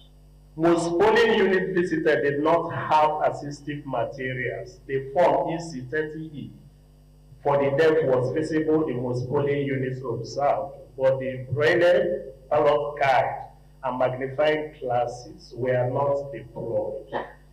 Let's also take a listen to what some of the election observers had to say about Saturday's council polls in the Federal Capital Territory. We observe serious concerns that require urgent attention. One, low voter turnout in the election, but especially in Amak. Late arrival of INEC officials in some locations. Our observers witnessed vote buying activities at the University of Abuja Gate polling unit 004. Reports indicate that party agents openly induced voters and some agents positioned themselves too close to voting cubicles, compromising ballot secrecy and violating electoral guidelines. Ballotists call on INEC to publicly explain the rationale, scope, and impact of the last-minute polling unit changes. We also call on INEC to strictly enforce electoral guidelines, particularly concerning vote buying and protection of ballot secrecy. So far as the efficiency of the BVAS is concerned, I am very satisfied because the BVAS have worked effectively and efficiently. And from what I have taken from the assistant presiding officers, it takes about less than 5 seconds to even accredit a voter. Materials did not arrive in only in negligible number of polling units. So hopefully it's going to be sorted out in all the polling units. The only area we had problem was in Abuja. And immediately we deployed security men, and the ugly incident was tamed. And so voting has resumed there. You can see a lot of people here, and they are conducting themselves well. And I learned that there are about 30 security personnel that are present here, and they are also conducting their affairs in an orderly manner. So we hope at the close of the poll, we'll have a very successful election. The problem we have is low voter turnout, particularly in the cities, and that has always been the case. But going right to some of the satellite towns, you can see that it's quite impressive. Coming to this polling unit, you can see the number of persons that are here. Just like other ones, we went. It's unfortunate in the cities, very low turnout. And in an off-cycle election like this, it's always the case. What's happened in Abuja, as far as I'm concerned, the FCT is to show that when there are good works, people will always appreciate it. This is the first time where a ruling party, a government, have won not only most of the cities, but even in the villa. It has never happened. And what has made me happy today is that his touch in the satellite towns is unprecedented. When you go to the satellite towns, you can't believe what is there. People who have not seen the impact of government and say, can this really be true? And it is his politics and his attempt to make sure that giving people back their hope, and that is what has led to the victory of APC today in FCT. You're watching Breakfast Central. We'll go on a quick break, and when we return, we'll still have quite a lot to unpack on today's program. Do stay with us. Thanks for staying with us here on Breakfast Central. Very interesting conversation had Olive Benga, especially looking at the just concluded elections. Oppositions are indeed screaming and crying a blue murder, if you want to put it that way. And they're looking forward to take it to the court. You're welcome to know a pleasure we would never have, you know, observing us from behind the scenes. I know, I was working on this. Nice conversation. Nice. It's good to have you back on the show. Welcome. Thank you so much. Thank you. So, Joe, really good. Just to get your general sense, of the show so far, what do you think of the issue? Well, I'm going to respond because the next story is one that would get you talking. So I have I did a special investigative report on the Coastal Road. Just in case you do not know, the Coastal Road was a major conversation of recent. And that conversation led to the fact that people said the monies that have been marked for the Coastal Road was way too much. The most expensive capital project in the history of Nigeria since independence. The footage you see there on the screen, you can pause, Director, if you pause, you would find that there's a mark there. That mark shows what is happening on the Coastal Road. You have street urchins who have taken over the Coastal Road now, and they are creating illegal U-turns. So if you do not want to go further to the U-turn that has been created during construction, designated U-turns, street urchins, as you see them there on the screen, are now digging the middle, bringing out the sand, and creating some form of elevated platform for cars to just climb and pass through the middle of a beautified area of the road so that they can just turn. Now, that's what you see there on the screen. We have more videos we're also going to show to you. These videos also show that you have Okada riders, as you see there, also taking one way, while you have, people who have been, who have capitalized on this. Yesterday, Benga also found out that the ticketing boys, better still, what many call the area boys, are also on the Coastal Road now. If you're a private car and you are looking, that's Benga on the road as well. If you're a private car and you're looking to just help people and pick them up and take them along that road, the area boys are now on that road and they're asking you for tickets. They have tickets. So you have to pay for tickets to ply the coastal road as well. That's for those who have decided to help.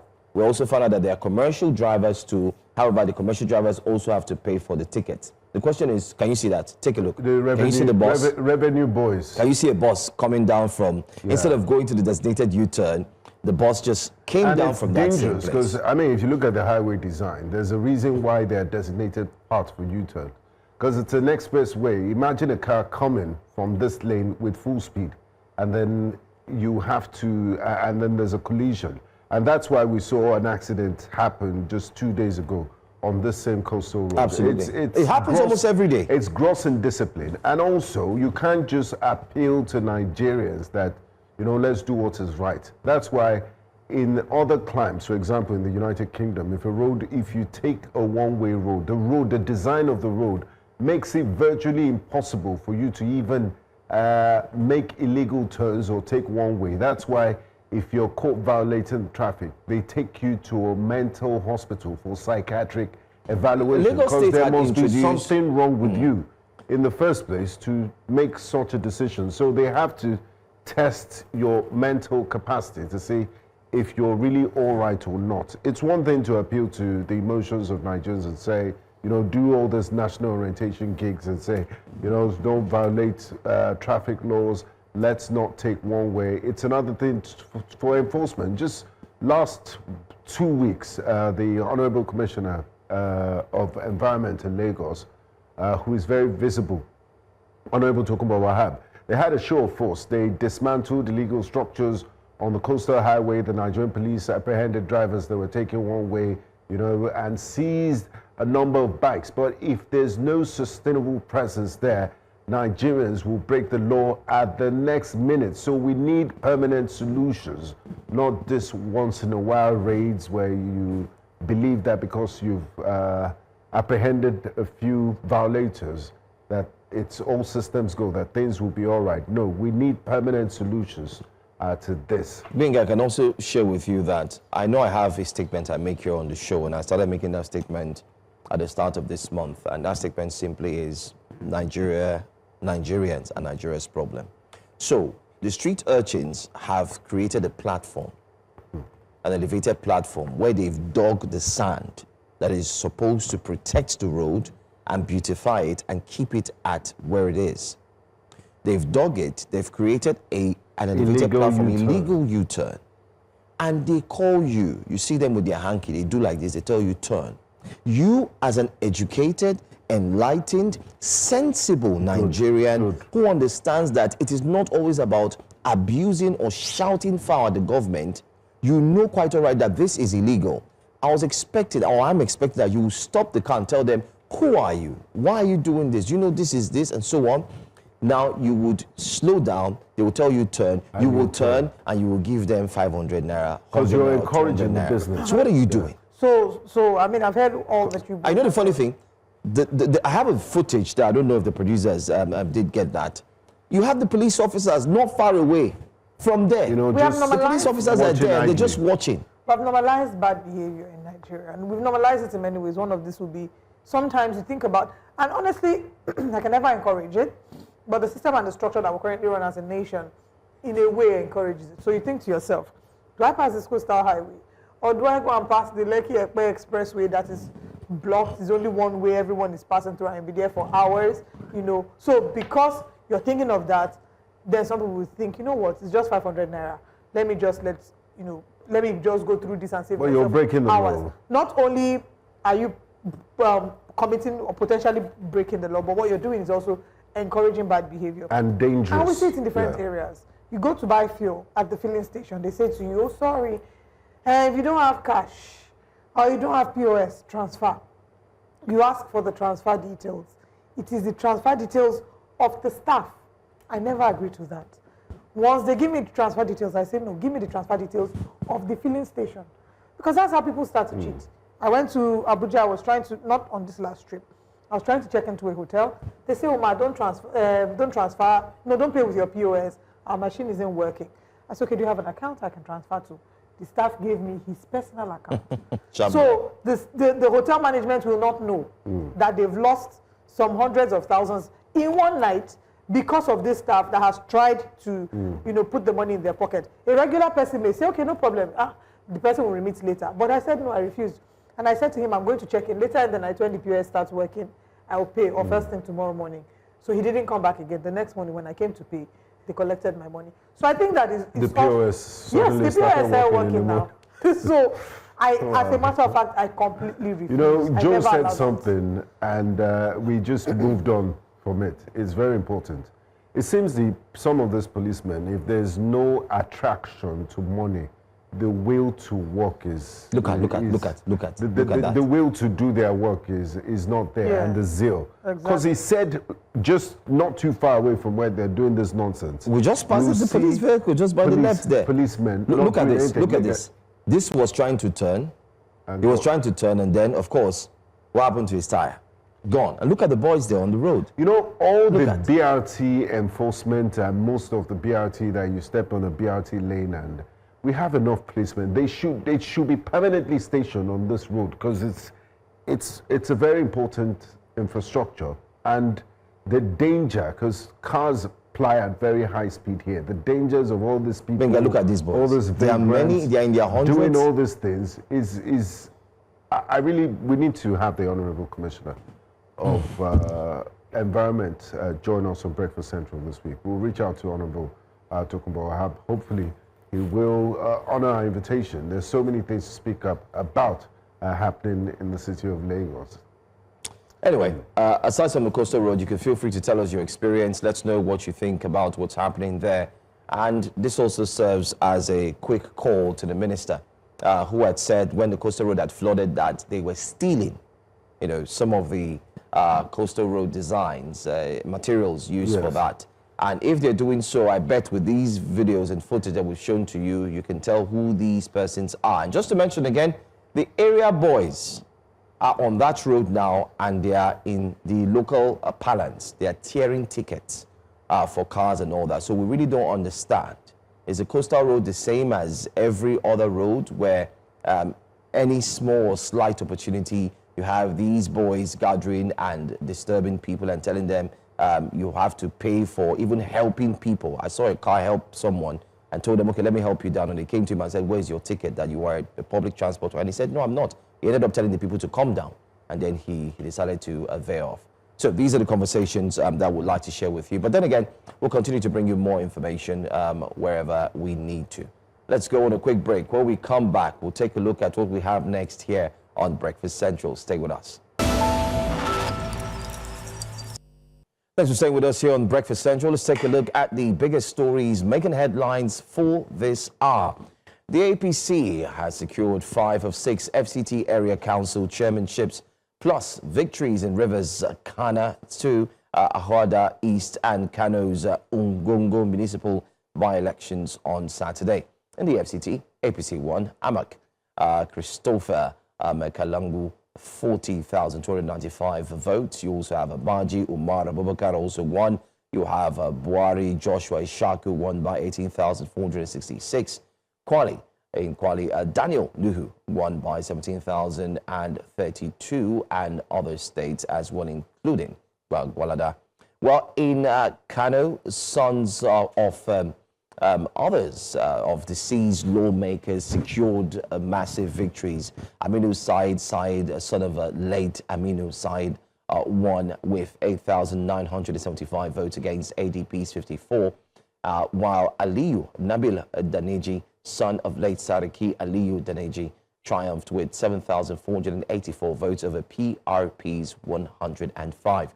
The seats fell vacant after the lawmaker's sudden death on the same day, prompting the polls to restore representation. President Bola Ahmed Tinubu, on the other hand, has congratulated all winners across FCT, Rivers and Kano, including INEC's peaceful conduct despite low turnout. He urged victors to serve humbly as a sacred trust, praised security agencies, voters and contestants' discipline, and called for ongoing electoral improvements. INEC affirmed the polls in FCT 6 councils, Abaji, Amak, Buhari, Gwagwalada, Kuje, Kwali, as smooth and credible. Let's just stay in the FCT for a moment and tell you that some residents have described the council election process as peaceful, while others raised eyebrows and concerns over movement restrictions that affected access to polling units. In Karachi wards, the councillor-elect has promised inclusive representation and improved service delivery. Some voters also revealed that their votes were split across different parties for chairmanship and councillorship positions. I know that Karachi people are for me, and they come out massively and vote for me. I will make a complaint to my chairman on issue of scholarship to the youth, empowerment to the women, and this problem we're having, an issue of security. We are not voting party. We are voting individuals. We vote those that can deliver to us, in respect of any political party. And that's what Karachi Ward is stand for. Yesterday, I actually voted, and the person I vote won the election very, very clean, and the election was very, very successful. Actually, I don't base here, but here is my hometown. I have to left where I base, come down to my hometown to vote. And from the experience, it was a fair and fair election. I just said let me come out and give them my vote. But I'm believing that the chairman, as he's entering the office, he should try to make sure that he creates a place, as in creates an opportunity for us, the youth, to have a job. I normally leave my house for voting 5 a.m. to that place. But in Wike, the minister blocked all the access route to the FCT. 8 p.m. on Friday. Till the following day, 6 o'clock. Because he knew what was planned, what he was planning. That's an intention. The Senate rejected suggestions of financial incapacity attributing committee funding woes, especially for new zonal development oversight to nationwide fiscal pressures, not internal collapse. Spokesman Yemi Adaramodu called reports premature, noting most commissions formed after the 2025 budget with basic ops covered by government. Full issues await budget sessions. He stressed committees can't launch projects, Senate approval and North-East Development Commission predates others without complaints. Senator Victor Omer echoed that funding crises span all governance arms, citing ongoing 2024-2025 budget struggles. Complaints arose last week in Appropriations Committee meetings ahead of 2026 budget talks, with senators warning underfunding hampers oversight. Well, let's also inform you that this is an ongoing conversation. And that's all we have for you on the news. Don't forget to join Blessings Mosugo at 12 for the 12 reports to get more news and more details. Stay with us. The front pages of the newspapers is up next. In just the first 41 days of 2026, more than 1,250 Nigerians have been killed in violence incidents, an average of 27 deaths every single day. That's not speculation, that's a lived reality of families buried in grief, communities terrorized, and a nation under assault. And last week underscores just how deep the crisis has become. In the northwestern part of Zamfara State, armed attackers raided villages including Tugandutse in Bukuyum local government area, killing at least 50 civilians and abducting women and children in a prolonged coordinated assault. In Kebbi State, insurgent activity by militants such as the Lakurawa group left at least 33 people dead in coordinated raids on rural communities.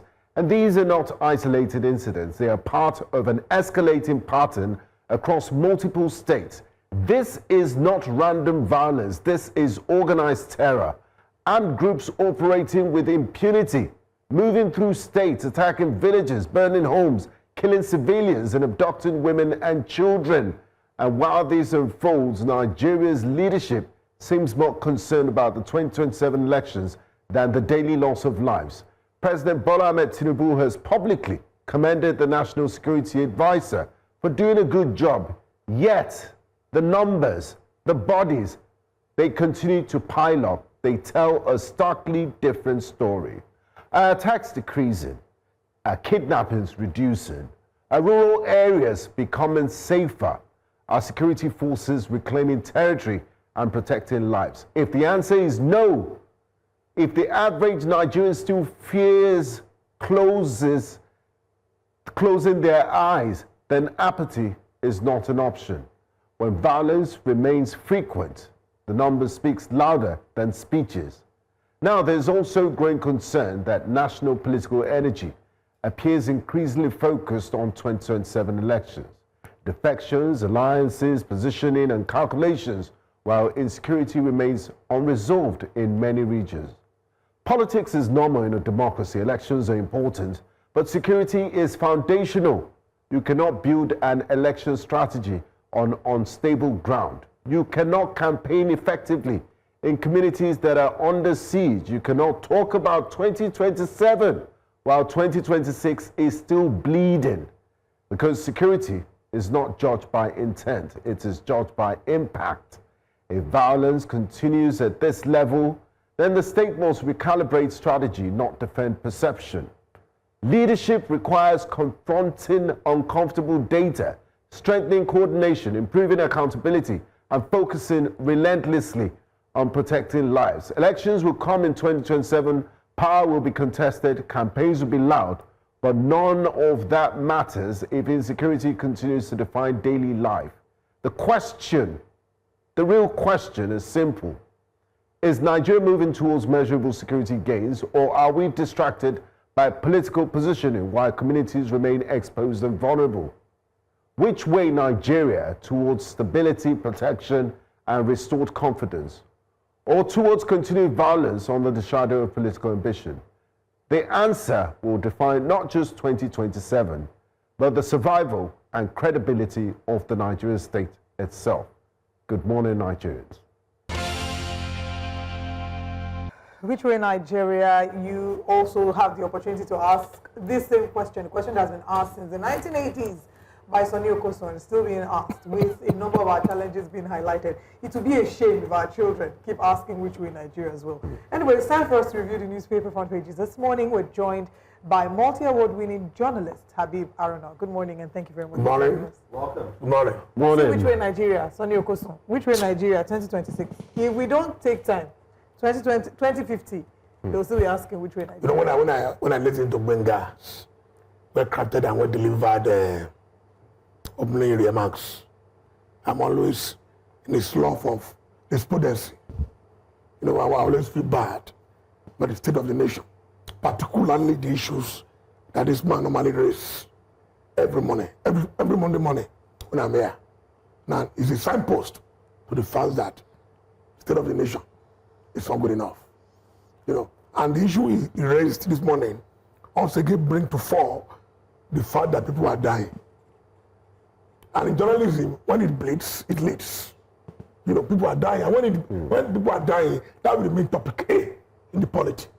Yes, another thing was that people are busy politicking towards the next election, 2027. But the fact remains that if the country is not secured, there won't be any grant to even play politics. So the focus should be on insecurity and how to deal with it. All right. So the ball is in the court of those guys in Abuja. The president said the battle is doing well in Adamawa, but we all know that when people are dying, the can't be doing well. Yeah. People are dying. So they should do more to make us more secure. Well, Mr. Amaruna, you said that the ball is in the court of those in Abuja. Absolutely. So let us begin the conversation with those in Abuja, starting, of course, with the FCT polls that was just concluded over the course of the weekend and has sparked mixed reactions, with INEC saying they've done a fantastic job, civil society organizations not quite agreeing to it. But let's see what the papers are saying. Remember that your comment can be dropped via News Central TV Live. We'd like to take your comment live. Starting off with Al Jazeera newspaper. On the front page of Al Jazeera, we see APC sweeps 5 FCT councils, Rivers Assembly elections, wins assembly seats in Ungogo, Kano Municipal. 1 FCT area council win signals PDP resurgence ahead of 2027, says Benga Hashim. Ramadan Muslim groups unveil blueprint against crime. Electric vehicles gain popularity despite limited charging infrastructure. IFAD grant boosts rice, cassava value chains in Niger. NAFDAC busts 3 billion naira banned cosmetics warehouse in Lagos. Hey. Wow. Wow. Okay, we'll come back to lots of fake pancake and I'm just lipstick. worried about the products that we're using on our skin, especially those of us who are now pro-Nigerian That's why makeup products. I'm pro-natural beauty, just like men. Just like men. Look, We look so handsome. Don't let me use expose you makeup. to the audience and let them know that you people wear foundation before we come on air. No. Reimagining Nigeria's agriculture through smart farming solutions. Only be careful. Let's not lie now. How SEC can achieve 20 million investors target according to Waleke. National Assembly highlights key reforms in 2026 Electoral Act. Obasanjo urges reform, return of National Open University Law Program. And finally, Tinubu has settled 76 oil wells disputes, according to Why was the accreditation for law in the Open University taken away? Well, I mean, I don't have the details of that, but I'm sure that that's something we'll check. Maybe they feel they are not solid lawyers. Yes, but that's a challenge that we see in they are charge and pay lawyers. That's not true. We see that happening. All lawyers do charge and bill, though. No, not all lawyers do charge. So you are not a charge and bill. No, I'm not a charge and bill. Please, Mr. Aruno, kindly Please, go let's on go with to the newspaper before the thing that chooses to be a news. APC sweeps 5 FCT councils at the Rivers Assembly elections. Mr. Aruno, let's get your general sense of the elections as a Nigerian, not as an APC member. Not as a journalist. As a journalist. Exactly. Most of his analysis is based on journalism. I'm first of all a Nigerian. Yes. Before an APC member. And you know me very well. I'm an impartial analyst, very objective. You know, because I don't owe anybody any apology. I love that. Absolutely. You see, focus was on the FCT election, not Rivers. No, not Rivers. Rivers was a foregone conclusion because of the rabble rouser in Abuja. The FCT elections, there are many issues in it. The first one, low turnout. The election is not a dating, it's a process. That's what I tell people. It's a process. A day before the election, there was an arbitrary curfew by Wike, unlawful, which I learned the president told him to stop. The president told him to stop it. The president started it. The people should go ahead. That if you look at the social media, even after the curfew, people are still outside. That was because of the president's counter directive, to Wike. So Wike is becoming. Is it that he wasn't in consultation with the presidency? I don't understand. In the seat of power, what gives you the right? Wike is not the FCT Commissioner of Police. Wike is not the IG. Wike is not INEC chairman. So I don't know where he got that power from. So the process leading to that election itself, in my opinion, was not free, transparent, and credible. Now to the election proper, don't forget that it happened a few days after the new electoral act was signed. So people were not too enthusiastic. So, and that is the danger for democracy. That's what we should be looking at, not who won or who lost the election. Should we? APC won the election because of the failure of the opposition to come together and put your hands together. That is the fact. Should there even be a threshold? What I'm saying is that what is very important and instructive here to all of us is the fact that we are fast losing interest in elections. So what would you say is fine with voter apathy? Because when people believe that when the system, when the space is manipulated, is over-controlled by those in power, people will lose faith in the ballot box. And that is the question, that is what played out. Look at the percentage of people that voted. Less than 20% in Abuja that voted. And before now, if you look at the history of it was worse off elections 4 years ago. Absolutely. Yeah. So it's getting worse by the year. INEC doesn't agree. No, INEC said 2022 was. INEC is living in a different world. We know what we saw. That's what I said. We know what we saw. So we should be a bit of concern to everybody. That. And don't forget that how many governors, about 3 or 4 governors were there with the APC chairman at their so-called constitution room. The governor of Abuja State left his state and go and stay in Abuja monitoring every election. It's a shame on these people. And it's unfortunate. But they should be more worried. You see, I don't think because when Rome was born, they will know. They don't even know when the train leave the station. But the signs are there.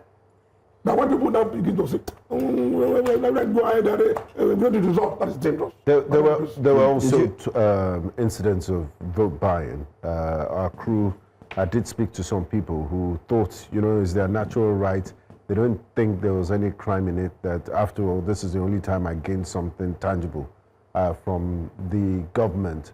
And this new electoral act has increased the fine for vote buying to about 5 million from what it was before. Why is it still not, why are they not, why are people still brazen about I think vote buying? did some arrests as well. They do some arrests. 20%. And the level of ignorance. Exactly. You know, Is it a reality we'll have to deal with? Or should the political parties now face themselves? I'll spend you, spend me, I spend you. How they do in club? I'm sure in your younger days you used to go to club. You know, in the nightclub, they would do Dorime, they would bring Shanawale with Christmas lights. Then Joe will now look at me and say, no, I cannot, I cannot agree this man will be buying more bottles, so let him do his own Shanawale, because that's what is looking at. They want to start outspending each other, because that's the only language Nigerians seem to be understanding, money. Vote buying because of poverty in the land. But it's not as rampant as what we've been saying over the elections.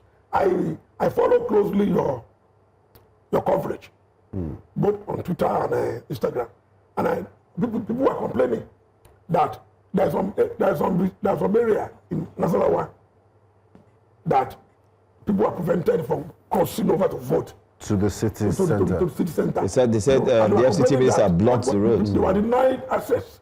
Yeah, that's some level of disenfranchisement. Why did that happen? So it's very easy for them to clip their glasses, not champagne, and be shouting. But the fact is that people are prevented from voting. These are the issues that Nigerians are. And that's why your verdict is it's not free, transparent, no, and fair. It's not. All right. And I'm not, as I said, I'm disturbed. People are losing interest in the ballot box. And that's the unfortunate reality. Looking for other avenues. Let's take a call from Uche. Uche is calling from Abia. Good morning, Uche. Thanks for calling. Please go ahead with your thoughts. Good morning, everybody. Good morning. Good morning. Yeah. You see, when they appoint, or Mr. President appoint the INEC new chairman, I was on another, when people were clapping and shouting about the man, he will perform, I said, allow the man first to conduct the election. I called on this show. I said, Anambra election is not, election that people use and mark the man. Look at FCT election. You see, Nigeria should ask INEC a question for changing some of the voters, polling units at the time unit. We change their location. Secondly, Wike should answer Nigeria. He imposed a cost. And the Inspector General of Police is there in Abuja watching Wike going around. The Emperor Wike was going around in FCT. It's a pity. I'm happy that he has a full house today. Benga, I encourage you people, journalists, you know those people in Lagos, area boys. These are the people that they use as box during the election. They perform talking. I caution and I appeal to journalists, Nigerian journalists, to say something and do something about it, because 2027, they have marked many of you because of some of the utterances. You people should wake up. Police is not doing anything. The president to do is not saying anything about talking. God bless you people. God bless Thank you very much, Uche. God bless you. The elections, please. No, but Uche, he's saying we should even do more. Yes. Well, I mentioned something. On the ground. Uche mentioned something instructive about, people were excited. They looked at paper qualification of Professor Joash Peter, a civil society group, and I need to find that group. They awarded him, they gave him an award. This man was one week into his office. He had not, it was just 1 week, and the award of what? Well, really? Because the award was anticipatory of the excellence he would have brought to INEC. But there's something he pointed out, the curfew. Now, interestingly, I was in Abuja over the course of the weekend, and my flight to Lagos was Abuja, not London. The way you've said I was in Abuja on this show almost 300 times. If you now go to UK, what's happening? If you leave Lagos to anywhere, it's achievement right now. I was in Abuja. Thank you so much. So, thank you. I was in Abuja over the course of the weekend, and my flight was scheduled for Saturday morning. But because of the curfew, there was so much uncertainty. I kept calling the airline, are you sure we're flying? You know, I didn't know what to do. A lot of us got confused and had to shift it to the second day. So I ended up shifting my flight to yesterday. When do we get to the point where, and I believe that this is the first time that this is happening with the FCT Council. Yeah, they said it's the first time. Where they are putting a curfew. It's not even general elections. It's just by-elections, right? It's not a main election. When do we get to the point where elections can coexist with the regular life, where we're not seeing a show of force countries. On election day or a day before the election, we're seeing army officials moving with their armored tankers, and then we're seeing that life as we know it is put on pause because of elections.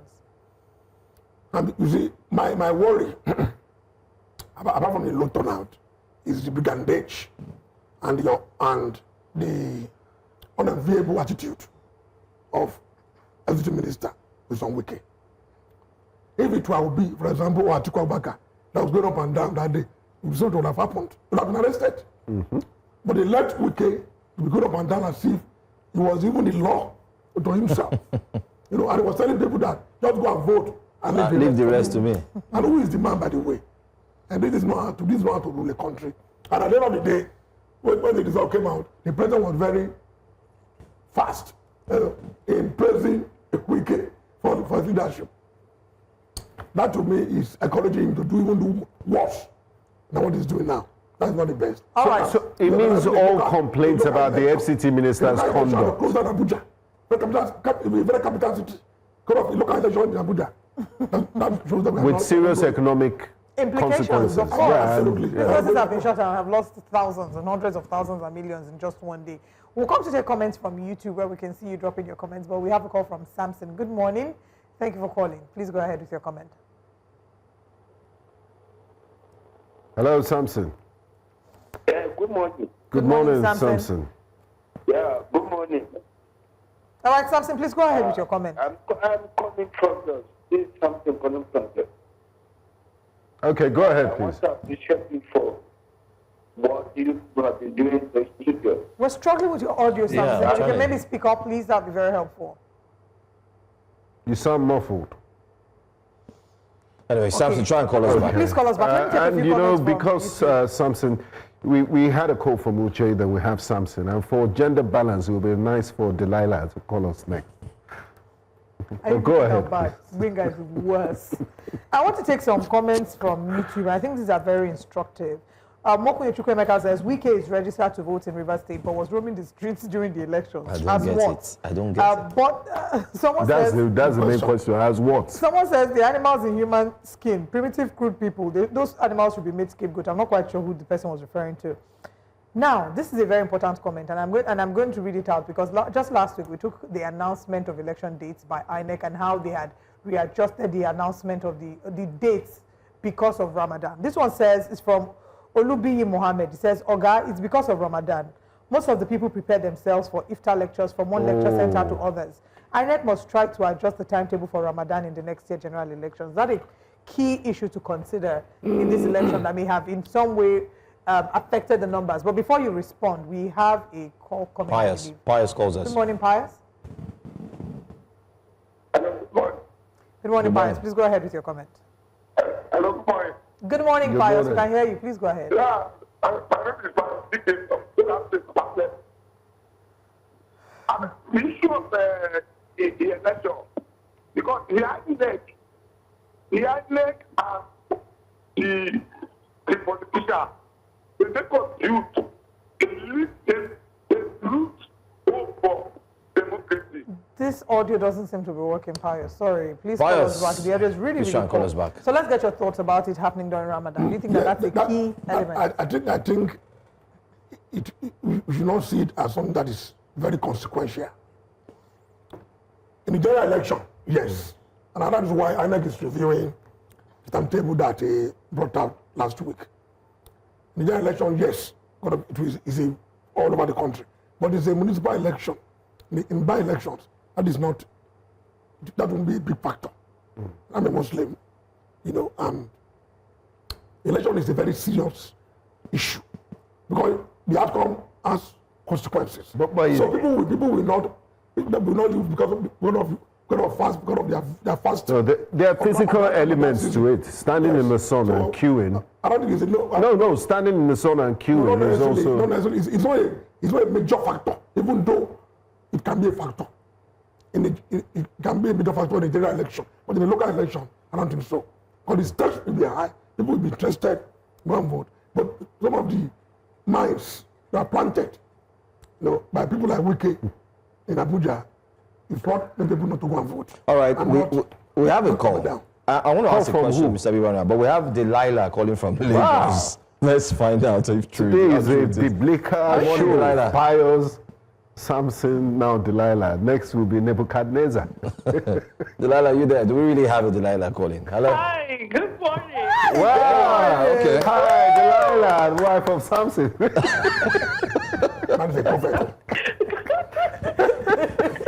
morning.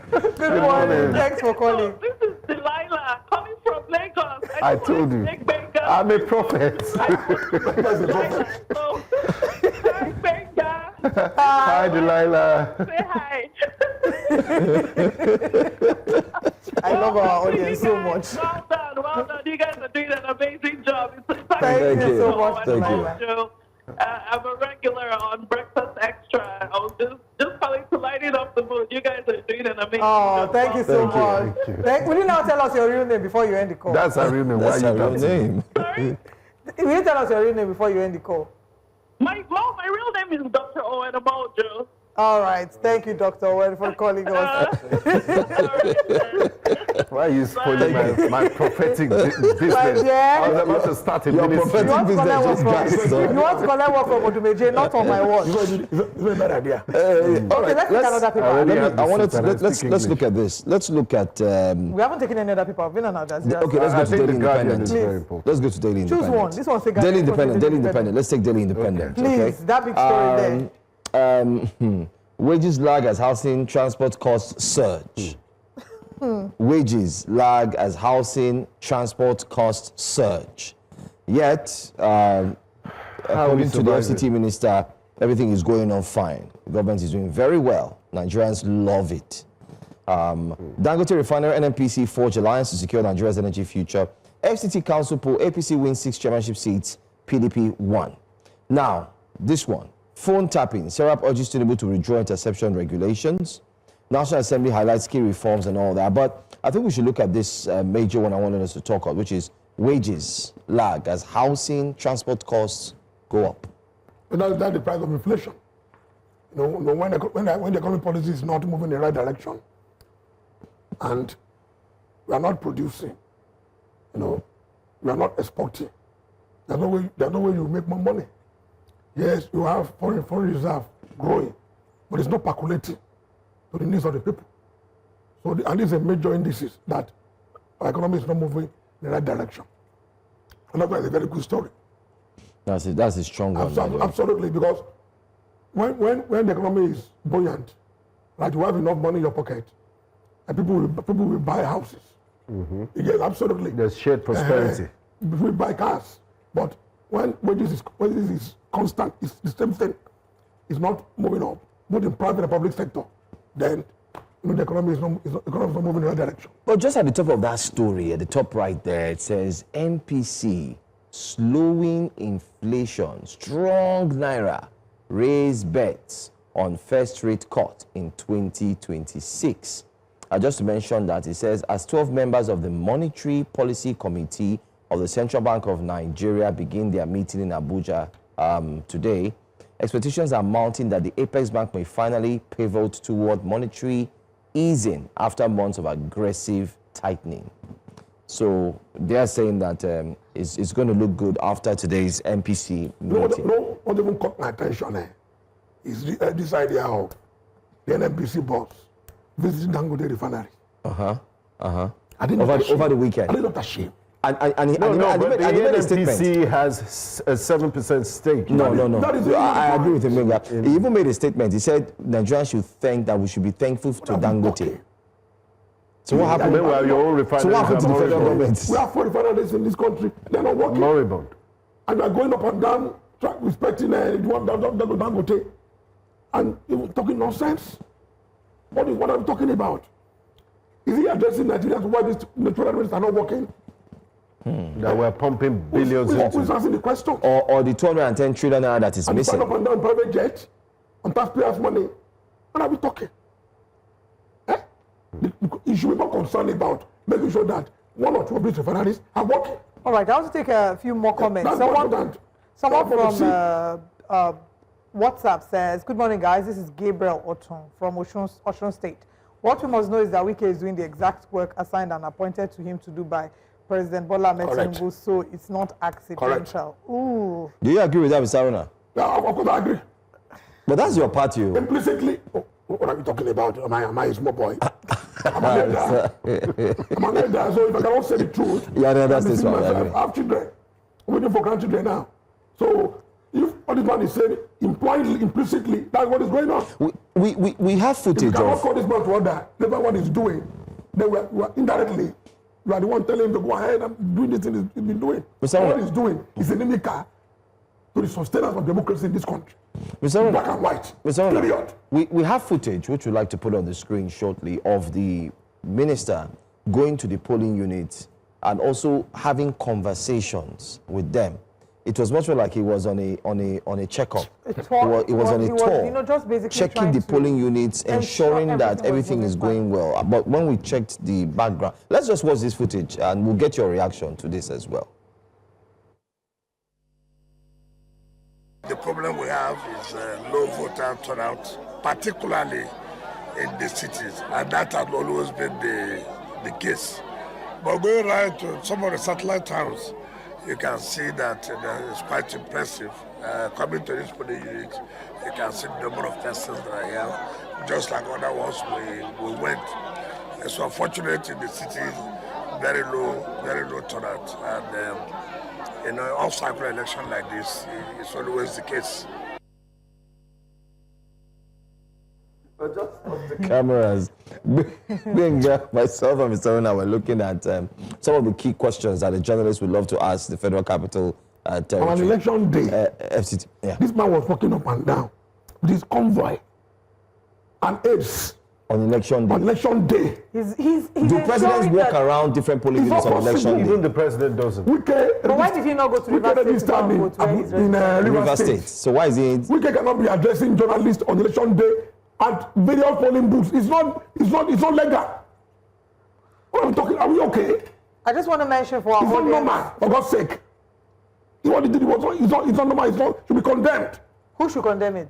Nigeria should condemn it. Yeah, but it seems the person that appointed him does not see anything wrong with what he's doing. You see, we should not be quiet. So, but shouldn't you think that it's the person that put him in office that should condemn it? He's doing what the last time. The result came out and they won. Mr. Aruna, Mr. Aruna, the last time Mr. President spoke about the person of the FCT minister, he said Nigerians like to cut corners. The FCT minister is doing a yeoman's job. Look at what this man is doing. He has confidence Look at what he's doing. in the FCT minister. Look at what he's doing. The number one citizen cannot call him to order. Look at what he's doing with police escort, with his aides.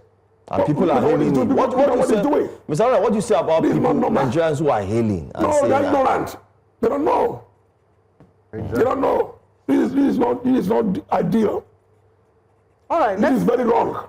But we have one more paper that we just have to take. But before then, to mention to our audience, if you'd like to share comments while we're live on air via WhatsApp, you don't want to use YouTube, we have our news contact details, 070-5500-1212. You can send us, WhatsApp messages in real time. Let's take our final paper. We're fast approaching the end of today. And let's just go straight to the story. Newspaper. CDS. We can achieve intel stability via controlled rehabilitation of terrorists. What's today? They want to release a new CDS. But are we being too emotional? Are we throwing away the baby and the bathwater? Because Intel, they've been part of this terrorist organizations. They know the workings, they know the operations, they know the commanders. They can, to a certain extent, provide valuable intel to security operators, but not all of them. And I guess that's why the CDS said controlled rehabilitation of terrorists. But Nigerians, just last week, they killed over 100 Nigerians. But we'll go on a quick break, and when we come back, we'll discuss this. Welcome back to Breakfast Central. We have a few minutes left, so we're going to rush like that time during President Jonathan, that there was a major fuel scarcity. I remember when we were in church, the choir master was just telling us to hurry up, started calling because the generator can off at any time. So, Mr. Abim, we're going to have to rush through this story. CDS we can achieve intel stability via controlled rehabilitation of terrorists. What do you make of this story? Because many Nigerians don't want to hear terrorism and rehabilitation I'm not comfortable with that that issue of rehabilitating terrorists, you know. Because these people have committed murder. They've committed atrocities against Nigerians. So the only thing that is good for them is to bring higher. So I don't think they should be rehabilitated at all. I'm not in tune with that. I'm not in tune with that. What about the intel we can extract from them? I also believe that with the right political will, terrorism can be dealt with. But we are still looking for that political will. But to me, I think some of these things are political. Some of these are political. I'm telling you. Yeah, but can anything political be bigger than the states? That's what I'm saying, that the political will is necessary. And it's this political will is usually exhaustion and the efforts and the determination that they are putting into 2007 election politics. They should put the same thing into fighting terrorism to be a result. I agree. The governor should be more involved. The president should be more involved. Stakeholders should be more involved. Okay. All right. That'll be a way out. On YouTube, Frederick Bobby says they keep cooking the numbers on inflation to look nice on paper, but nothing goes down, even the reduction in price of fuel. But other inflationary factors are still in place. Moke Chukwemeka compliments you, saying that you always distinguish yourself when you come on air, and says maximum respect to you. We are already at the end. Unfortunately, we can't take any other story. If we can quickly glance through some headlines, just to take the headlines, we can't take feedback. Still on the front page of The Guardian, activist kicks as Plateau sponsors pilgrims with 7.848 billion naira. This is a state that is battling insecurity. We'll come back to talk about this pilgrimage matter. It should be a top story. Is a private matter. Special. During the weekend, very quickly, there was a tweet by the former governor of Ekiti State, former minister of mines, story ministers, that there was an attack in a particular mine in Plateau State. Yes. And that when he was there, the masterminds were arrested and taken to Abuja. But surprisingly, when they left, those guys were released. And that is why the attack took place again. People died. Dr. Kayode. So what he said is that why must it happen? So we need to ask them. I'm saying that all the political. They are politics. You know, how can the mastermind be released? Because the Joseph, the fellow that knows Joseph, is no longer there. So it's unfortunate. I'm saying that we need to lay more emphasis on this. Those are the front burner and tell them to make sure they have the political will. All that thing is there, Nigeria will be safe. All right. We'll look out for that conversation. Pilgrimage is special here on the we draw the curtain, and we definitely have to treat that pilgrimage as a topic. Those the government sending people to Mecca and sending people to Jerusalem, if that should be a key focus, we need to visit the pilgrimage board. African those guys, governor. Yeah. Buying cars for emirs. For emirs, yes. And the governor of Jogodo State and Kebbi State spending billions sending people to Mecca. Misplaced priorities. Yes, we'll be complaining about not having schools, we have hospitals, resources. All those things to be infrastructure. Thank you for joining us. For our virtual audience, thank you for joining us. Dropping comments. Thank you to our virtual guests. We'll see you tomorrow. Jasiri comes up next. Have a wonderful day. Au revoir. Bye-bye.